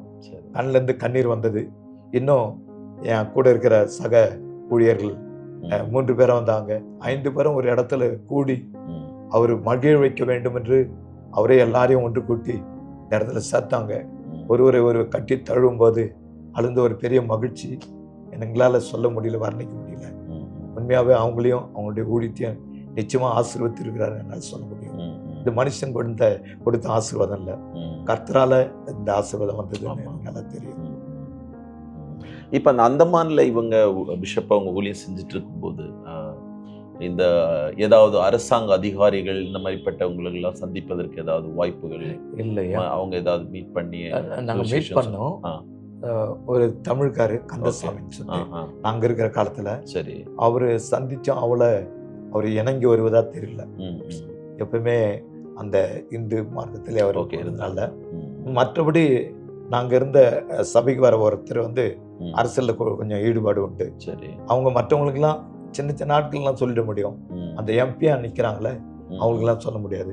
இப்போ நாங்கள் தைரியமாக சொல்கிறோம். இப்போ சொல்கிறோம். அன்னைக்கு இவங்க முயற்சி எடுத்தாங்க. ஆமாம், முயற்சி. ஆனால் அன்னைக்கு செய்ய முடியல, அது இன்னைக்கு நடக்குது. ஆமாம், எந்த அரசியல் தலைவராக இருந்தாலும் ஓகே, நல்லா பேசுறதுக்கு நல்ல வாய்ப்பு கிடைச்சிது. நல்லா பேசவும் செய்கிறாங்க. நமக்கு எதையெல்லாம் உதவி தேவைன்னா அவனை அடுப்பனா செய்தும் கொடுப்பாங்க. இயேசும் சொல்லாமல் இல்லையா, இயேசு கிறிஸ்துன்ற அந்த வார்த்தையை சொல்லாமல் இல்லை. எப்படி சொல்லி, ஒருவேளை பிஷப் ரூபன் அங்கே கண்டினியூ ஆயிருந்தால் இன்னைக்கு இருக்கிற அந்தமான் ரட்சிப்புங்கிறது இல்லை, இயேசு கிறிஸ்துவின் சுவிசேஷம்ங்கிறது வேற விதமா நடந்திருக்கும் அப்படின்னு ஏதாவது நீங்க ஃபீல்? கண்டிப்பா நினைக்கிறேன். பெரிய சபையை அந்தமான்ல கூட கட்டியிருக்கலாம், நிறைய பேருக்கு சுவிசேஷம் சொல்லியிருக்கலாம். அது குறுகிய ஜனம், கொஞ்சம் ஜனம்தான். ஆனா இந்த இடத்துல பார்க்கும்போது, பெங்களூர் பட்டணத்தை பார்க்கும்போது பெரிய இடம், திரள் கூட்டம், பழமொழிகள் பேசக்கூடிய மக்கள் இருக்கிறாங்க. இங்க ஸ்தாபிச்சது உண்மையா தேவ சத்தன்றத அந்த காலத்துல எங்களால் புரிந்து கொள்ள முடியல. எதுக்கு போறாருன்னு தான் நினைச்சமே தவிர, ஆனா கர்த்தர் இவ்வளவு பெரிய ஊழியத்தை அவர் கையில கொடுப்பாருன்னு நினைச்சு கூட பார்க்கல. அந்த பாக்கியத்தை நேரா பார்க்க முடியாத கிருபையை கர்த்தர் கொடுத்தாரு. ஓகே. ஸோ இப்போ அங்கே நீங்கள் இந்த பிஷப் அவங்க இருந்து ஊழியம் செஞ்சுட்டு இருக்கிற காலகட்டங்கள் இருக்கு. அவங்க வாலிபர்கள் மத்தியில் ஊழியம் செஞ்சுருப்பாங்க இல்லையா? ஆமாம். அப்போ அந்த பிள்ளைகள் எல்லாம் இன்னைக்கு எப்படி இருக்கிறாங்க? இப்போ ஒரு சிலர் ஊரை விட்டு குடிபெயர்ந்து போயிட்டாங்க. ஒரு சில வாலிபர்கள் இப்போ ரிட்டையர்ட் ஆகக்கூடிய அந்த சூழ்நிலை இருக்கிறாங்க. அவருக்கு கூட ஹெல்ப் பண்ணக்கூடிய ஒரு தம்பி, அவன் பேர் ரவி. அவன் பாஸ்டருக்கு எப்பவுமே கூட இருந்து தண்ணி வேணுமா, சுடு தண்ணி வேணுமா, அவருக்கு என்ன தேவையோ அவ்வப்போது அவன் செய்துக்கிட்டே இருப்பான். அவன் பாருங்க, சின்ன சின்ன வேலை தான் அவன் செய்தான். அவனுக்கு கடவுள் நல்ல ஒரு கவர்மெண்ட் வேலையை கொடுத்து நல்ல உயர்வை கொடுத்தாரு. அவன் பார்க்கும்போது சொன்னான், போன வாரத்தில் அவனை பார்க்கும்போது சொன்னான், ரூபன் அண்ணன் பார்க்குறதுக்கு ஆசை தான், நான் ஃபோனில் பேசிக்குவேன், இப்போ எனக்கு ரிட்டையர்ட் ஆக போகுது, எல்லாத்தையும் முடிச்சுட்டு நான் ஊருக்கு போகிறேன் அப்படின்னு சொல்லிட்டேன். இப்படி அங்கே வேலை முடிஞ்ச உடனே எல்லாம் சொந்த ஊருங்களுக்கு வந்துடுவாங்க. அங்கே இருக்கிற எல்லாருமே அப்படிதான். சபை கூட ஒரு இடத்துல இருக்கோம், ட்ரான்ஸ்ஃபர் ஆகிட்டு ஒரு 4-5 பேர் போனால் அந்த சபை கொஞ்சம் துக்கமாக தான் இருக்கும். அவ்வளோ பேர் இந்த சபை எப்படி இப்படி குறைஞ்சி போயிட்டாங்களே அப்படின்னு. போட் பேரை பொறுத்தளவுக்கு நிறைய வழி இருக்குது, நிறைய பேர் சர்ச்சுக்கு வருவாங்க. ஆனால் இந்த வெம்பர்லிகஞ்சி, பெரார்கஞ்சி, பாராட்டாங், டிகிலிப்பூர், மாயபந்தர் அந்த பக்கம்லாம் ஊழியம் செய்யும்போது கூட்டம் ஒரு 15 பேர் 20 பேர் அப்படிதான் நம்ம சபையில் பார்க்க முடியும். அதிகமாக அதை நாங்கள் மாயபந்தரில் ஊழியம் செய்யும்போது ஒரு நிறைய கூட்டம் இருந்தது. இப்போ அந்த கூட்டம் அப்படியே குறைஞ்சி போச்சு. அதான் அங்கே இருக்கிற ஜனங்க அப்படியே இடம் பெயர்ந்து அங்கேயும் போயிட்டு வந்துட்டு. அன்னைக்கு இவங்க அங்கே இருக்கும்போது எத்தனை இடங்கள்ல ஆராதனை நடந்துச்சு, எவ்வளவு கூட்டங்கள் நடைபெற்றது ரெகுலரா? ஆமாம், ஒன்று அட்பேல, 2 பெரார்கஞ்சி, 3 இந்த மாயபந்தர். அவ்வளோதான். இந்த இடம் அங்கிலிருந்து இப்போ வந்துட்டு எவ்வளவு இடங்கள்ல அது பரவி விரிஞ்சிருக்கு? அது கிட்டத்தட்ட ஒரு 17 சர்ச் இருக்குது. இப்போ ஸ்டார்ட் ஆயிடுச்சு. தீவுகள் தூரம். இப்போ தீவுகள் 17 தீவுகள்ல. ஆமா, ஓகே. இப்போ சபை நடத்த முடியலையா, 2 மிஸ்டரிகளை அங்கே போட்டுடுவோம். அவங்க அந்த இடத்துல ஊழியம் செய்வாங்க. சபை கட்டி அங்கே இருக்கணும் அப்படின்னா அங்கே சபை முடிஞ்சா கட்டி விடும், மிஷன் செய்யும். அப்படிதான் உருவாயிருக்குது. கிட்டத்தட்ட ஒரு 17 சர்ச் இருக்குது. Okay, 17 churches. அந்த 17 இடங்களுக்கு இவங்க போயிருக்கிறாங்கல்ல முதல்ல எல்லாம்? சில இடங்களை தான் வந்திருக்காங்க. அவங்க சில இடங்கள் போயிருக்கிறாங்க. அதுக்கு பிறகு அந்த நினைவு நாள் கூட்டத்தில் ஃபவுண்டர், சைவ ஃபவுண்டர் வசந்தன், அவருடைய கூட்டத்திற்கு சிறப்பு செய்தியாளராக ஐயா கூப்பிட்டாங்க, ரூபன் ஐயா கூப்பிட்டாங்க. அவங்க செய்தி கொடுத்தாங்க, ரொம்ப ஆசீர்வாதமாக இருந்தது. பழைய ஜனங்கள்லாம் கண்டு அவரும் பூரித்தார், ஜனங்களும் பூரித்தாங்க. அது ஒரு பெரிய ஆசீர்வாதம். ஊழியக்காரர்களாகிய நாங்களும் பெரிய மகிழ்ச்சியாக இருந்தோம். அவர் என் கூட இருந்தது எனக்கு ஒரு பெரிய மகிழ்ச்சி. உண்மையாகவே அதெல்லாம் சொல்ல முடியாத ஒரு பெரிய சந்தோஷம். அந்த மக்கள் இன்னும் இவங்களை மனசுல நினைவு வச்சிருக்கிறாங்க. கண்டிப்பாக. எந்த மாதிரி யாராவது ஒரு சில காரியங்கள்? அதான், அவர் பிரசங்கம் பண்ணால் எப்படி கேட்கறதுக்கு கேட்டுக்கொண்டே இருக்கலாமா அப்படின்னு நினைப்பாங்க. இப்போ இன்றைக்கும் சொல்கிறாங்க, அவரை மாதிரி யாரும் பிரசங்கம் பண்ண முடியாது அப்படின்னாங்க. ஒரு மனுஷனை உயர்த்தி சொல்லணுன்ட்டு சொல்ல. ஆனால் நான் சொல்கிறேன், அப்படின்னு சொல்கிறேன், என் காதில் கேட்கறத நான் சொல்கிறேன், ரோமன் பாஸ்டர் மாதிரி யாரும் பேச முடியாது அப்படின்வாங்க. இந்த டிசிப்ளின்லாம் ஓவராக இருக்கும். அது மற்றவங்களுக்கு அராஜகம் பண்ணுற மாதிரி தெரியும், ஆனால் கண்டிப்பாக இருப்பார். இந்த தவறை செய்யாதனால தவறை செய்யாது, கையை நீட்டி சொல்லுவார். அந்த இதில் அவருக்கு அந்த ஒரு அந்த அதிகாரம் இருக்குது. ஸோ உங்கள் 6 பேருக்குள்ளால நல்ல ஒற்றுமை இருக்கிற ஏதாவது கசப்புணர்வுகள் யாருக்குள்ள வரல? இது வரைக்கும் நாங்கள் ஒற்றுமையாக இருந்தோம். இப்போ பார்த்தீங்கன்னா அந்த அன்பு, அந்த ஐக்கியம் விட்டு போகல. அவர் கூட இருக்கணும்னு தான் எங்களுக்கு ஆசை. ஊழியம் இருக்கிறதுனால அவங்களும் போயிட்டாங்க. நீங்களே பார்த்துருக்கலாம். ஒரு வேளை அந்த ஐக்கியத்தை எங்களால் நினைக்க கண்ணிலேருந்து தண்ணி வந்துக்கிட்டே தான் இருக்கும். உண்மையாக அந்த அளவுக்கு இப்போ இருக்கிற ஊழியக்காரங்கள் எப்படி எனக்கு தெரியல. அன்றைக்கு நாங்கள் ஊழியத்தை ஆரம்பிக்கும் போது எங்களுக்குள்ள இந்த ஒரு சின்ன வேறுபாடு கூட வரல. இப்போ சிலர் என்ன செய்வாங்க, நல்லா சாப்பிட்றாங்களோ அவங்களுக்கு கொடுத்துருவாங்க. அந்த அந்த குணமாக இருந்துச்சு. ஆமாம், நல்லா சாப்பிட்றவங்களுக்கு. எங்கள் குரூப்லேயே அதிகமாக நான் தான் நல்லா சாப்பிடுவேன். அதுக்கு எல்லாமே எனக்கு நல்லா தெரியும், நான் நல்லா சாப்பிட்றேன் அப்படின்னு சொல்லிட்டு எல்லாமே தியாகம் பண்ணுவாங்க, எனக்கு தெரியும். ஸோ இப்போ அந்தமான்ல இப்படி நிறைய காரியங்களை அவங்க செஞ்சுருக்கிறாங்க, நிறைய முயற்சிகளை அவங்க எடுத்திருக்கிறாங்க. முயற்சிகளில் பலனை வந்துட்டு நீங்கள் அங்கே இருக்கும்போது இப்போ அதெல்லாம் உங்களால் பார்க்க முடியுது. என்னால் அந்த ஆரம்ப காலத்தினுடைய ஊழியத்தினுடைய பலனை என்னால் இப்போ இன்னைக்கு நீங்கள் பார்க்குறீங்க. ஓகே, அதில் ஏதாவது உங்களுக்கு இது இப்படி அவர் செஞ்சதுனால இன்னைக்கு நான் இப்படி பார்க்குறேன் அப்படின்னு ஏதாவது உங்களுடைய மனசில் வருது? அதான் சொல்கிறேன், அவங்க அந்த வெம்பர்லிகஞ்சி இடம் சர்ச்சுக்குரிய இடம். ஓகே, வாங்குறதுக்கு முயற்சி பண்ணாங்க. ம். வசனம் கூட அவங்க தான் இருந்தாங்க. ம். எங்களுக்கு யாருக்குமே தெரியாது. அந்த இடத்த வாங்கிட்டாங்க. ம். இப்போ நாங்கள் வாடகையில் தான் சர்ச்சை நடத்திக்கிட்டே இருக்கிறோம். ம். அந்த இடத்த எப்படி வாங்கினாங்கன்னு யாருக்கும் தெரியாது. ம். அது பள்ளிவாசல் இருக்குது, இந்த பக்கம் முஸ்லீம், அந்த பக்கம் முஸ்லீம். அந்த இடத்துல நம்ம சர்ச்சு கட்டினா நம்ம தாங்குவோமா அப்படின்னு சொல்லிட்டு நினச்ச நாட்கள் உண்டு. ம். அந்த ஏரியாவில் சர்ச்சு கட்டி எழுப்பி அந்த இடத்துல 7 வருஷம் நான் அந்த இடத்துல ஊழியம் செய்திருந்தேன். ம். அதே இடத்துல ம். வாசம் செய்த அதே இடத்துல ஆமா. ம். அந்த இடம் வாங்கினாங்கல்ல ம். அந்த இடத்துல மாத்திரம் மாத்திரம். சொல்றேன். ஓகே. மற்றபடி ம். எல்லா இடத்துலையும் ஊழியம் ம். செய்திருக்கிறாங்க. பெரார் கஞ்சி, வெம்பர்லி கஞ்சி, ம். எல்லா இடங்களையும் ஆமா. முடிந்த அளவுக்கு டெய்லிபுரம் வரைக்கும் போயிட்டு ஊழியம் செஞ்சு வந்திருக்கிறோம். பிஷப் அங்க இருக்கும்போது அவங்களுக்கு வந்துட்டு அடிக்கடி அவங்களுடைய உடல்நிலை அடிக்கடி வந்துட்டு சரியில்லாம போகும். ஆமா. அந்த மாதிரி அப்பெல்லாம் எப்படி அவங்க மனநிலை எப்படி இருந்தது? அதான் நான் பார்த்தது வந்து ம். நிறைய சத்தமிட்டு பிரசங்கம் பண்ணுவாங்க. ம். எப்படி யார் உபவாசம் எப்படி எடுக்கிறாங்க யாருக்குமே தெரியாது. ஓகே. அதான் சீக்ரெட்டு, பர்சனல். அவர் கூட நாங்கள் தலையிட மாட்டோம். ம். அவர் ஸ்பெஷல். அதனால அவங்க அந்த இருமல், ம். அந்த விக்கல் வந்த உடனே ம். ம். எல்லாருமே நம்ப மாட்டாங்க. ஆ. சபை மக்கள் அனைவரும் ஆ. ஹாஸ்பிட்டலில் தான் இருப்பாங்க. சரி சரி. இப்போ இருக்கிற ஹாஸ்பிட்டலுங்க அப்போ இல்லை, ப்ரைவேட் ஹாஸ்பிட்டல். ஆமா. கவர்மெண்ட் ஹாஸ்பிட்டலில் தான். ம். அந்த ஹாஸ்பிட்டலில் எல்லாருமே இருப்பாங்க. ம். அந்த இடத்துல போயிட்டு எல்லாமே நான் போயிட்டு இருப்போம். ம். நம்ம பாஸ்டர் ஆலன்னு நீங்கள் பார்த்துருப்பீங்க. ஆமா. ம். அவர் சொல்லுவார், எங்களாண்ட சொல்லுவார், இப்படியே படுத்துட்டு இருந்தால் நமக்கு பழங்கள்லாம் நிறைய கிடைக்குதுல்ல, அவர் சாப்பிட முடியாது, நம்ம சாப்பிட்டுக்கலாமே ம். அப்படின்னு சொல்லிட்டு அவர் அப்படியே தமாஸ் பண்ணுவார். சரி சரி. ம். இப்போ ஆலன் பாஸ்டர் எங்கேயோ போயிட்டாரு. ம். அதான் எங்கள் அந்த அந்த எங்கேயோ போனாலும் கூட நட்பு இது வரைக்கும் அப்படியே அதே நட்பு தான்.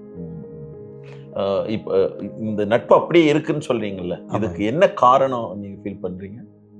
நாங்கள் உண்மையாக சொல்கிறேன், ஒருவர் அட்ஜஸ்ட் பண்ணுற குணம் இருந்தது ம். அந்த நாட்களில். ம். யாரையும் இவர் தான் பெரிய ஆள், இவர் தான் சின்ன ஓகே, ஆளுன்னு அப்படி இல்லை. யாருமே உயர்வு தாழ்வு இல்லாமல் அனைவரையும் ரூபன் பையன் நேசிப்பாங்க. ம். ம். நான் அதில் பார்க்கும்போது எல்லாவற்றையும் குறைவுள்ளவன் நான் தான். ஓகே. அப்படி என்ன அதிகமாக நேசிப்பாங்கன்னு எனக்கு தெரியும். ம். எல்லாமே எல்லா பாசஸும். ம். அப்போ அதனால எனக்கு அவங்களுடைய அன்பு இன்னும் அதிகமாக கூட தான் செய்யுது. என்ன மாத்திரம் என் மனைவி பிள்ளைகள்லாம் அதிகமாக நேசிக்கிற ஒரு குடும்பம்னா ரோம் சத்யராஜ் அவங்க குடும்பம். மற்ற ஊழியக்காரர்கள் என்ன நேசிக்கிறாங்க. ஓகே. இப்போ பிஷப் ரூபன் அங்க இருந்த நாட்களில் உங்களுக்கு அவங்க கூட மறக்கவே முடியாது, இதுவரைக்கும் என்னுடைய மனசுல இருந்து அது மாறவே மாட்டேங்குது அப்படின்னு நினைக்கிற ஏதாவது ஒரு சில தனிப்பட்ட அனுபவங்கள் ஏதாவது இருந்தா சொல்லுங்களேன். எனக்கு பெண்ணை பார்த்துட்டாங்க. பெண்ணை பார்த்தோன்னே எனக்கு தெரியாது. எனக்கு அங்கேருந்து சென்னையிலேருந்து லெட்டரும் வரல. இவர் லெட்டரை பார்த்துட்டு இவருடைய முகம் மாறி போச்சு, சிரிக்கிறாரு, இனிமேல் பண்ணுறாரு. இவர் கையில் தான் லெட்டர் வரும், எல்லாமே அவர் பேரில் தான் வரும். நாங்கள் என்னாச்சு இல்லை நாங்கள் அப்படின்னு சொல்லிட்டு, நீ சென்னைக்கு போனோமா அப்படின்ட்டாரு. சீக்ரெட்டாக பணமும் இருக்குது, அவர் எல்லாம் சீக்ரெட்டாக வச்சுக்குவார், ஆனால் எதுவும் வெளியில் சொல்ல இல்லை. அப்புறம் இந்த ஃபோட்டோ பாருங்க, இது ஒரு பொண்ணு, என்னாச்சு அப்படின்னு, இந்த பொண்ணை தான் நீ கல்யாணம் முடிக்க போகிற போ அப்படின்ட்டாரு. ஆச்சரியமாக இருந்தது. உங்களுக்கு வந்தது என் கையில் வர்ற போட்டோம் அப்படின்னு சொன்னோடனே, நீ போங்க அப்படின்னு சொல்லிட்டு உடனே பணத்தான் டிக்கெட்லாம் எடுத்து கொடுத்து அவர் தான் அனுப்பினார் கல்யாணம். அது மறக்க முடியாத நிகழ்ச்சி. அதே போல் என்னுடைய மனைவியும் கூட பிறந்த அண்ணனை மாதிரி ரூபன் சத்யராஜன் நேசித்தாங்க. அந்த அளவுக்கு அவங்களும் எங்கள் குடும்பத்து மேலே தனி ஒரு பாசம் இந்த நாள் வரைக்கும் அப்படியே வச்சிருக்கிறாங்க. அது பெரிய ஒரு ஆசீர்வாதம். சரி சரி. அந்த நாட்களில் அவங்க எப்படி ரொம்ப நகைச்சுவையாக இருப்பாங்களா? எப்படி? கொஞ்சம் அதிகமாக யார் கூட பேச மாட்டாங்க. சரி. அப்படியே நம்ம சொல்ல முடியாது. சிரிக்க வேண்டிய நேரத்தில் நல்லா சிரிச்சிடுவாங்க, நல்லா கலாட்டம் பண்ணுவோம். எல்லாம் 6 பேரும் ஒன்றா சேர்ந்து ஒரு இடத்துல உட்காந்து கலாட்டம் பண்ணிகிட்டே இருப்போம். அது ஒருத்தர் ஆலன் இப்படி பண்ணிட்டாயா, இவர் ரவி இப்படி பண்ணிட்டான். ரவி வந்து எப்பவுமே இங்கிலீஷ் பாட்டு பாடிக்கிட்டே இருப்பார். சரி. எல்லாரும் சொல்லுவோம், தமிழ் பேசுறியா அப்படின்னு சொல்லுவாங்க. அவரை எப்பவுமே இங்கிலீஷ்ல தான் உட்காந்தாலும் எழுந்தாலும் இங்கிலீஷ் பாட்டு தான் வரும். அவரை ரொம்ப கலாட்டம் பண்ணி விடுவாங்க. அதான் அது ஒரு பெரிய 6 பேருக்குள்ள ஒரு நல்ல ஒரு அன்பு. இது மாதிரி சூழ்நிலை கூடும்போது வேற ஏதாவது உங்களுடைய மனசுல வருதா? என்னுடைய நீங்காத நினைவுகள் சொல்லுவாங்கல்ல அந்த அதான் மாதிரி. நீங்காத நினைவுகள் வந்து என்ன அந்த லெட்டரை காட்டாம ம். அவரே படிச்சுட்டு அவரே சிரிச்சுக்கிறாரு. ம்.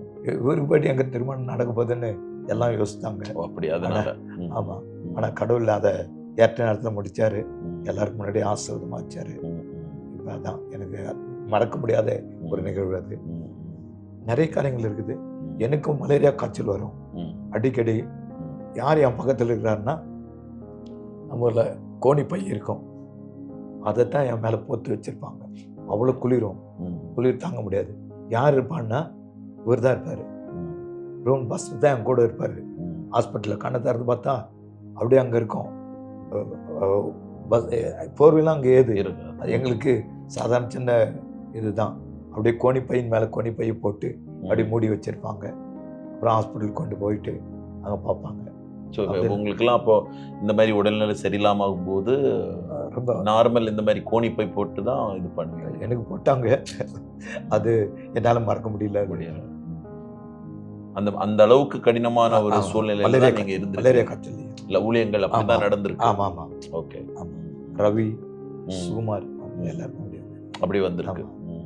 ஸோ இப்போ இப்போ இப்போ அந்தமான், நேற்றைய அந்தமான் சொல்ல மாதிரி அன்றைய அந்தமான் இன்றைய அந்தமான், அன்றைய ஊழியம் இன்றைய ஊழியம், இந்த ரெண்டை எப்படி நீங்க கம்பேர் பண்ணி பிஷப் ரூபனை அதை இடையில வச்சு பார்த்தீங்கன்னா என்ன உங்களுடைய மனசுல என்ன வருது? அதாவது 1979 முதல் 82 வரைக்கும் இருந்த அந்தமான், இன்றைய 2026 அந்தமான், அன்று நடந்த ஊழியங்கள் இன்று நடந்த ஊழியங்கள், இந்த ரெண்டையும் நீங்க வச்சு பார்க்கும்போது பிஷப் ரூபன் அப்படிங்கிற ஒரு தாக்கத்தை நீங்க எப்படி ஃபீல் பண்றீங்க? அவங்க இருந்திருந்தாங்களாம் போட்னர்ல ஒரு பெரிய சபை கட்டி ஸ்தாபிச்சிருக்கலாம். அது இல்லாம அநேக இடங்கள்ல அந்த ஆதிவாசி ஊழியங்களை செய்வதற்கு வழிவாசல் திறக்கப்பட்டிருக்கலாம். வழி இப்போ நடந்தாலும் அந்த காலத்திலிருந்து அந்த ஊழியங்கள் இப்போ இல்லை. அந்த காலத்துல இருந்த தியாகங்கள் ஊழியக்காரர்கள் இல்லை. பெரிய சபை இருக்குது, ஆசீர்வாதம் இருக்குது, அதோட முடிஞ்சு போகுது. ஆனா அந்த ஊழியம் செய்வதற்கு அந்த தாகம் அநேகருக்குள்ள இல்லை. இன்னைக்கு கண் கூட பார்க்கிறோம். அநேக சபைகள் வச்சிருக்கிறாங்க. தான் சபை இருந்தா போதும், தான் விசுவாசம் இருந்தா போதும், நல்ல சுகபோகமா இருந்தா போதும், அவ்வளவுதான். மற்றவங்க எப்படி பண்ணாலும் பரவாயில்ல. ஆனா அன்றைக்கு வந்து அந்த ஊழியம் அப்படி இல்லை. யாருக்குன்னா எதாலும் உதவி செய்யணும். அந்த கையில காசு இருக்காது, வசதி இருக்காது, ஆனா அப்படி செய்வோம். அது எல்லாருக்கும் உதவி செய்யணும் அந்த மனப்பான்மை. இன்றைக்கு அது இல்லை. அன்னைக்கு நீங்கெல்லாம் பட்ட அந்த அந்த பிரயாசத்தை எடுத்து இன்னைக்கு போறதுக்கு யாருமே இல்லைன்றீங்க இல்லைங்களா? அந்த அளவுக்கு இன்னைக்கு பாடுகள் அனுபவிக்கிறதுக்கோ இல்ல பிரயாசங்கள் எடுக்கிறதுக்கோ அப்படி ஆட்கள் இல்லை. ஒருவேளை இதே போல உங்களை போல 6 பேர் தொடர்ந்து அதை போல ஒவ்வொரு வருடங்கள் ஒரு 6 பேர் இதே ஏதோ இருந்தாங்கன்னா அந்த மாதிரி ஒரு மாற்றம், பெரிய எழுப்புதல் நிச்சயமா வந்திருக்கும். என்னை பொறுத்தளவுக்கு நான் அந்த எழுப்புதலுக்காக தான் ஜெபம் பண்ணிட்டே இருக்கிறேன். அதிக நாள் ஃபாஸ்டிங், விடிகால ஜெபம், மாசத்துல 3 நாள் அந்த உபவாச ஜெபம். அதுக்கு தான் சபையில் இருக்கும் நல்லா இருக்கிறாங்க, நல்ல ஆவிக்குரியதாக இருக்காங்க. ஆனால் எல்லா இடங்கள்லேருந்து அந்த செய்தி கேட்கணும். ரோட்டில் போகிறவன் ரட்சிக்கப்படுறான், அங்கே குடிகார மனம் திரும்புகிறான், விசாரம் செய்கிறோம் மனம் திரும்புகிறான் அப்படின்ற அந்த செய்தியை கேட்கணும். அதான் ஆசை. நீங்கள் அன்னைக்கு அந்த 79 அந்த டைமில் போகும்போது பிஷப் ரூபன் எல்லாம் அங்கே இருக்கிற அந்த நாட்களில் எவ்வளோ ஆலயங்கள் அங்கே இருந்திருக்கும்? ஆலயம் Tamil method church, CPM church, CNI church, அதான். ஸோ இந்த மாதிரி 3 ஆலயங்கள் நாங்க இருந்த ஏரியாவில் இல்லை இல்லை இல்லை நாங்கள் ஆரம்பிச்சோம்ல ஊழியம் அந்த இடத்துல இல்லை. எந்த ஒரு சர்ச் இதெல்லாம் மெயின் சிட்டியில் இருந்துருக்கும். ஓகே. இப்போ வந்துட்டு அந்த இடங்கள்ல இப்போ அன்னைக்கு போகும்போது இந்த 3 இன்னைக்கு நீங்க எப்படி பாக்குறீங்க? எவ்வளவு ஆலயங்கள் எழும்பி இருக்கு, ஏகப்பட்ட ஊழியக்காரங்க, ஏகப்பட்ட ஊழியக்காரங்க, தடிக்கு விழுந்த ஊழியக்காரங்க, ஊழியம் அது மாதிரி தடிக்கு சபைகள் அந்த அளவுக்கு வளர்ந்துருக்கு. சபைகள் வளர்ந்த ஊழியக்காரங்க தான் நிறைய நிறைஞ்சிருக்கிறாங்க. சபை குறைவா, கூட்டங்கள் குறைவா தான் இருக்குது. ஏன்னா அந்த கூட்டம் அதிகரிக்கணும் இல்லை? ஆமா. அவ்வளவு ஊழியக்காரங்க செய்யறோம், ஊழியம் செய்யறோம், அவ்வளவு ஊழியத்துல சிறப்பா செய்தோம் ஒரு மக்கள் இல்லையே சர்ச்சில். அதான் வருத்தமான ஒரு காரியம். ஸோ இன்றைக்கும் அந்த ஆதிவாசிகள் சந்திக்கப்படுவதற்கு இன்னைக்கு உங்களை இப்போ அந்த ஊழியர்கள் அங்கே இருந்து முயற்சிகளை எடுத்துகிட்டே இருக்கிறீங்களா தொடர்ந்து? எனக்கு ஆசை தான் ஆ. நானே காலைல சொன்னது ம், ம். டைரக்டா சரி சரி. என்னால முடியல. முடியல. ஆனா ஆமா. இருந்தாலும் அந்த ஒரு சைலண்டா வாஞ்சை இருக்கு. வாஞ்சை ம், இது வரைக்கும் ம். யாரை நான் அனுப்புவேன்ற மாதிரி தான் இருக்குது. ஆமா, ஆமா. அது இன்றைக்கு அந்த துணிவு இல்லை. ம். நான் பார்க்கிற அந்த அன்றைய வாலிபர்கள், நீங்க அந்த 6 பேர், பிஷப் ரூபன் மற்றும் நீங்க அந்த 5 பேரும், இன்றைய வாலிபர்கள் இப்படின்னு கம்பேர் பண்ணீங்கன்னா என்ன சொல்லுவீங்க? தியாகம் இல்லையா? தியாகம்ங்கிறது ஆமா. இல்ல. இருக்கிறாங்க, அதனால சுத்தமா அவுட் இல்லைன்னு ஆயிட்டாங்கன்னு சொல்ல முடியாது. இருக்கிறவங்க இருக்கிறாங்க. ம். ஆனா இன்றைக்கு நாங்க அந்த அந்த கஷ்டங்கள், சகிப்புத்தன்மை எது இல்லாட்டியும் நாங்க ஊழியத்துல நாங்க இருப்போம் ம். அப்படின்னு அந்த வைராக்கியம் இன்றைக்கு இல்லை. அது பார்க்கறது கஷ்டம். கஷ்டமான சூழ்நிலை தான் விட்டு ஓடி போயிடுறவங்களும் இருக்கிறாங்க. ம். மனைப்பிள்ளைகளை விட்டு ஓடுறவங்களும் இருக்கிறாங்க. ம். கண்கூட பார்த்துட்டே தானே இருக்கிறோம். ஆமா, ஆமா. ஸோ அப்ப இன்றைய இளம் தலைமுறையினர், இன்றைய இளம் தலைமுறையினர் ஆமா. ஊழியத்துக்கு மேபி ஒப்பு கொடுத்தவர்கள், இல்ல ஒப்பு கொடுக்காதவர்களுக்கு நீங்க என்ன செய்தி சொல்ல வர்றீங்க? என்ன ஆண்டவரோடு கூட நல்ல ஒரு உறவு இருக்கணும். ம். அந்த பாரத்தை ஆண்டவரானது கேட்டு வாங்கணும். ம். அது ஆண்டவரை தவிர வேற எங்க இருந்தும் வராது. இன்னும் ரட்சிக்கப்படாத ஏராளமான மக்கள் இருக்கிறாங்க. நம்ம சுற்றிலும் நம்ம பக்கத்து வீட்டுக்காரன், ரோட்டில் போகிறோம் வரவன்லாம் அனுதினம் சந்திக்கும் போது நம்ம கண்ணில் கண்ணீர் வரணும். ம். இன்னும் ரட்சிக்கப்படல, அவனுக்கு என்ன, அவனுக்காக நான் என்ன செய்திருக்கிறேன், ம். அந்த எண்ணம் எனக்கு அடிக்கடி வந்துட்டே வரணும். இருக்கும். ம். அந்த ஆத்துமாக்களுக்காக அந்த வைராக்கியம் இருந்தது. இன்றைக்கும் அந்த வைராக்கியம் இருக்குது ஐயா. ம். ராத்திரி நேரங்களில் ஜெபம் பண்ணுவேன். சில நேரங்களில் சொல்லுவாங்க உபாசம்லாம் இருக்கக்கூடாது, உங்கள் சரீரம் விடின்னு. ஆனால் என்னால் உபவாசம் இருந்து தான் ஜெபம் பண்ணணுங்க இந்த ஆசை இருக்கும். அதெல்லாம் நினச்சா ஆண்டவரோட அந்த ஐக்கியம், அந்த ஜெப ரூமுக்கு போயிட்டால கண்லேருந்து கண்ணீர் வந்துக்கிட்டே தான் இருக்கும். ம். அந்த இடத்துல அப்படிதான் ஆண்டவர் எப்போ சொல்கிறாரோ அப்போலாம் உபவாசித்து பர்சனல் ப்ரேயர் பண்ணிக்கிட்டே தான் இருக்கும். ஸோ இன்றைய தலைமுறை ஜெபித்து ஜெபத்துல பெற்றுக்கொள்ளணும்னு அதான் சொல்லுவாங்க. ஜெபத்தில் இல்லை, ஆமா, ஓகே. உயர்வை தான் பார்க்குறாங்க. பார்க்குறாங்க. ஆனால் உயர்வு வருமா, உயர்வு வருமா, பெரிய சபை கிடைக்குமா, நம்ம சபையில் திரளான கூட்டம் வருவான், ஓகே. தியாகம் பண்ணாமல் கூட்டம் வரவே வராது. அது பார்த்துருக்கிறேன். அதான் இப்போ பிஷப் ரூபனுடைய இது நீங்க சொல்லும்போது ஆமா. பார்க்கணும், அன்னைக்கு அவர் அவ்வளவு தியாகத்தை செஞ்சிருக்கிறார். இன்னைக்கு ஆண்டவர் அவருக்கு வந்துட்டு உயர்வுகளை கொடுத்திருக்கிறார். நிச்சயம் கண்முன்னா பார்க்கணும்ல. நான் அந்தமான்லேருந்து பார்க்கறது வேற. ஆமா. ஆனால் நேரம் வந்து பார்க்கும்போது ஆச்சரியம்னா சாதாரண ஆச்சரியம் இல்லை. என்னாலே நம்ப முடியல. நம்ம ரூபன் பாஸ்டா, இவ்வளோ பெரிய சபையா, இவ்வளோ ஆத்துமாக்களா, என்னால் நம்ப முடியல. ஆனால் அதுக்கு பதில் என் கண்ணிலேருந்து கண்ணீர் வந்துட்டே இருக்கும். இதான். ஸோ இன்றைய தலைமுறை என்ன செய்யதால் உங்களை பிஷப் ரூபனை போலையும் உங்களை போலையும் ஊழியங்களை செய்ய முடியும்? என்ன செய்தால்? ஆண்டவர் சொல்லும் வார்த்தைக்கு அப்படியே கீழ்ப்படிந்து எங்கே போக சொல்கிறாரோ அங்கே போகணும். அங்கே போயிட்டு முழங்கால் படிட்டு ஜெபம் பண்ணணும். நாங்கள் அப்படி செய்திருக்கிறோம். அந்த இடத்துல முழங்கால் படிட்டு ஜெபம் பண்ணும்போது ஆண்டவர் நிச்சயமாக ஒரு மாற்றத்தை ஏற்படுத்துவார். வாலிபர்கள் மத்தியில் இன்றைக்கி ஜெபம் குறைந்து விட்டது. அன்றைக்கு இருந்த நான் சொன்ன 74 இருந்த அந்த ஜெபம் இப்போ இல்லை.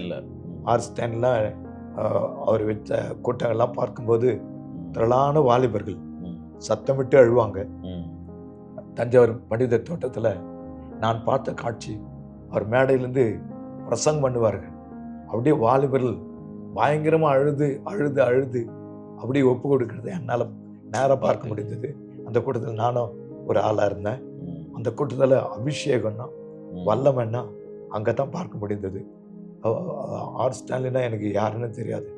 அவர் வந்து அவ்வளோ டிம்மாக ட்ரெஸ் பண்ணிட்டு வந்து அப்படி பிரசங்க மேடையில் ஏறும்போதே ஆவியானுடைய கிரியைகள் அபிரிதமாக இருக்கும். அதை கண் கூட பார்த்தோம். இன்றைக்கு அந்த வாலிபர்கள் எங்கே போனான்னு தெரியல. அப்படிப்பட்ட கூட்டங்களை பார்க்க தான் அரிதாக இருக்கும். எதனால் அப்படி இல்லைன்னு நீங்கள் நினைக்கிறீங்க? எதனால் அப்படி நடக்கலை இந்த காலத்தில்? அது மாதிரி வல்லமையான ஊழியக்காரர்கள் எழும்பணும் வாலிபர் மத்தியில். அந்த வாலிபர் அந்த புரட்சின்னு சொல்லிட்டவங்கலாம் இப்போ கொஞ்சம் வயசாகிட்டு அப்படி மறைஞ்சிட்டாங்க. ஆனால் இளம் வாலிபர்கள் எழும்பணும், அதான் ஆசை. இப்போ நம்ம ரூபன் பாஸ்டருடைய மகன் இருக்கிறாரு, Jim Elliot, bishop Jim Elliot. அவங்க அந்த ஸ்தானத்தில் வச்சு பார்க்கும்போது, அவங்க ஆராதனையெல்லாம் பார்க்கும்போது, அவங்களுடைய வர்ஷிப் இது செய்தியெல்லாம் கேட்கும்போது, இப்படிப்பட்ட ஒரு வாலிபரை கர்த்தர் நம் நடுவில் நம்ம ஊரில் எழுப்பியிருக்கிறாரு அப்படின்னு ஆசை தான்.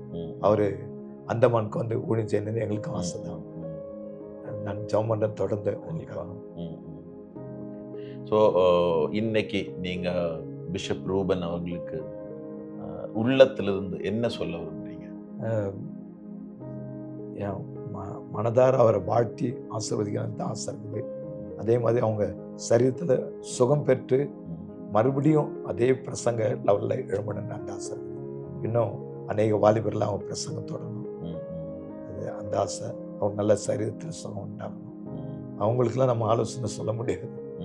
அவங்க அப்பவே ஸ்ட்ரைட் ஃபார்வர்டு தான், யாராண்டியும் இல்லை, எந்த ஆண்டவர் என்ன சொல்றதை செய்வாங்க. ஸோ இப்போ இந்த ஸ்ட்ரெயிட் ஃபார்வர்டுன்னு சொல்லும்போது, இப்போ நீங்கள் 6 பேர் இருந்தீங்கல்ல, ஆமாம், இந்த 6 பேர் அப்போ இவர் வந்து டக்குன்னு ஸ்ட்ரெயிட் ஃபார்வர்டு அவர் சொல்லும்போது அதெல்லாம் எப்படி நீங்கள் ஒவ்வொருத்தரும் கோப்ப பண்ணீங்க? எங்களுக்கு அந்த முகபாவனையிலேயே தெரிஞ்சிடும். ஆமாம், அவர் அதனால அவர் பிரசங்கன்னா பிரசங்கத்துக்கு விட்டுடுவோம். எந்த நாங்கள் எல்லாம் ஒன்றா ஐக்கியமாக எப்பவுமே நல்ல சாப்பாடு தான் இருக்கோம். நாங்கள் சகோதரர்களாக கூடி சமைக்கும் போது அந்த காரியங்கள்லாம் அதில் எந்த மாற்றமும் இல்லை சாப்பாட்டில். அதே நேரத்தில் ஒருத்தருக்கு தேவைன்னா அப்படியே எல்லாம் தியாகம் பண்ணி கொடுப்பாங்க. ஸோ அந்த தியாகமான அந்த அர்ப்பணிப்புக்கு இன்னைக்கு உங்களுடைய கண்ணால் ஒரு சாட்சியை நீங்கள் பார்க்குறீங்க இல்லைங்களா? என்னை அங்கேருந்து அவ்வளோ தூரத்துலேருந்து யார் என்ன வரவேற்பா, யார் என்ன நினச்சி பார்ப்பாங்க, அதே நான் அடிக்கடிக்கு யோசிப்பேன். சொன்ன மாதிரி கிறிஸ்துவுக்காக இழந்தவர்கள் ஒருவரும் தரித்திரரானதில்லை, ராஜ்ய மேன்மைக்காய் கஷ்டமடைந்தோர் நஷ்டப்பட்டதில்லைங்கிறது மாதிரி நீங்களாம் அந்த நாட்கள்ல பிஷப் ரூபன் மற்றும் நீங்க எல்லாரும் அன்னைக்கு அந்த பட்ட கஷ்டத்தினுடைய பிரயாசத்தின் பலனை இன்னைக்கு வந்துட்டு நேர பார்க்கும்போது உண்மையா அந்த கண்கள்ல வந்த கண்ணீரை வந்துட்டு அதை பார்க்கறதுல அடக்க முடியலைங்கிறத நாங்க அன்னைக்கு பார்த்தோம். ஏன்னா இது வந்துட்டு அந்த உண்மையான ஒரு இது இருக்கவங்களுக்கு தான் அது வெளியே வரும். ஏன்னா யாரோ வந்து பார்க்கும்போது ஓ அப்படின்ற ஒரு பொறாமை வரும். ஆனா உங்களை மாதிரி அந்த உண்மையா அந்த கஷ்டங்கள் அனுபவிச்சவங்களுக்கு அதை பார்க்கும்போது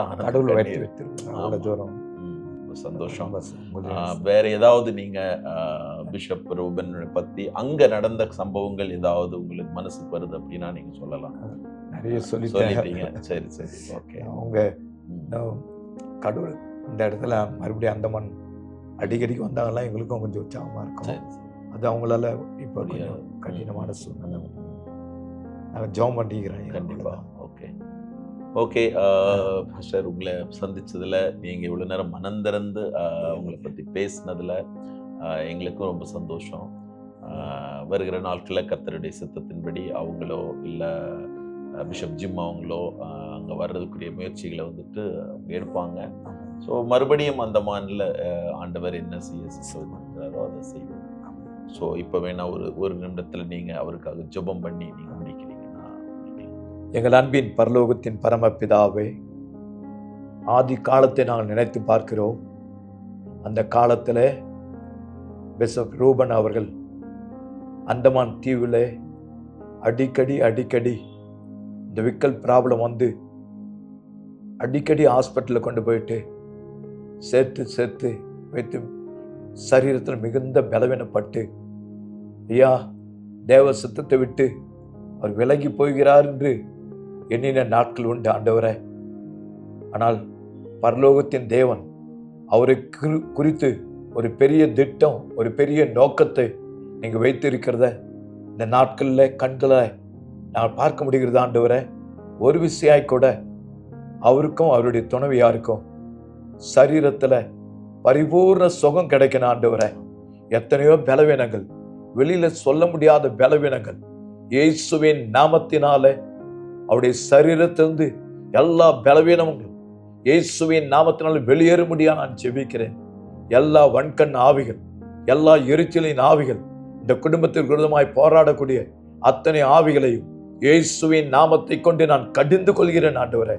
நல்ல சரீர சுகத்தை தாங்க, சர்வங்க சுகத்தை தாங்க ஆண்டவரே. ஊழியக்காரருடைய சுகத்தை விரும்புகிற கர்த்தர் ஐயா, இவ்வளவு நாட்கள் எங்களோடு கூட ஐயா பேசவும், எங்களோடு கூட ஐக்கியம் கொள்ளவும், ஃபோனில் நேராக பேசக்கூடிய அந்த கிருபையை கொடுத்தீங்களே, அதற்காக நன்றி. நாளிலே கூட பிஷப் ஜிம்மிலேட்டுக்காக மை துதிக்கிறேன். இந்த இளம் பிராயத்தில் அப்பாவோடு கூட சேர்ந்து இந்த கனமான ஊழியத்தை செய்கிறாரு. அவருக்காக, அவருடைய துணைவியாருக்காக, பிள்ளைகளுக்காக ஸ்தோத்திரிக்கிறேன், துதிக்கிறேன். ஏன் என்னோடு கூட இவ்வளோ நேரம் பேட்டி கண்டதான அருமை சகோதரருக்காக, அவருடைய குடும்பத்திற்காக ஸ்தோத்திரிக்கிறேன். ஒரு வழக்கரம் மாதிரி இந்த ஊழியத்தில் அவங்களை வைத்திருக்கிறத கண்முன்பாக பார்க்கிறேன் ஆண்டவரை. அவருடைய ஊழியத்தையும் நீர் ஆசீர்வதிங்க, அவருடைய குடும்பத்தையும் ஆசீர்வதிங்க. இந்த இரத்த கோட்டைக்குள்ளாக முழு குடும்பத்தையும் இந்த சபையும் மூடி மறைத்து கொள்ள முடியும் ஆட்சிப்பிக்கிறேன். ஆசீர்வதிங்க, காத்துக்கொள்ளுங்க, வழிநடத்துங்க. இயேசுவின் நாமத்தை வேண்டிக் கொள்கிறேன் பிதாவே. Amen. Thank you pastor. Thank you. So உங்களை பார்த்ததுல எங்களுக்கு வந்து சந்தோஷம். இவ்வளோ நேரம் உங்களுக்கு கொஞ்சம் பேசுனதுல எங்களுக்கு ரொம்ப சந்தோஷம். தொடர்ந்து கர்த்தருடைய வருகை தாமதமானால் இன்னும் நாம் அந்த மாதிரி சந்திப்போம். ஆண்டவருடைய நாமத்தை நாம் உயர்த்துவோம். தேங்க்யூ. ரொம்ப நன்றி. தேங்க்யூ ஸோ ரொம்ப மச். நன்றி. God bless you.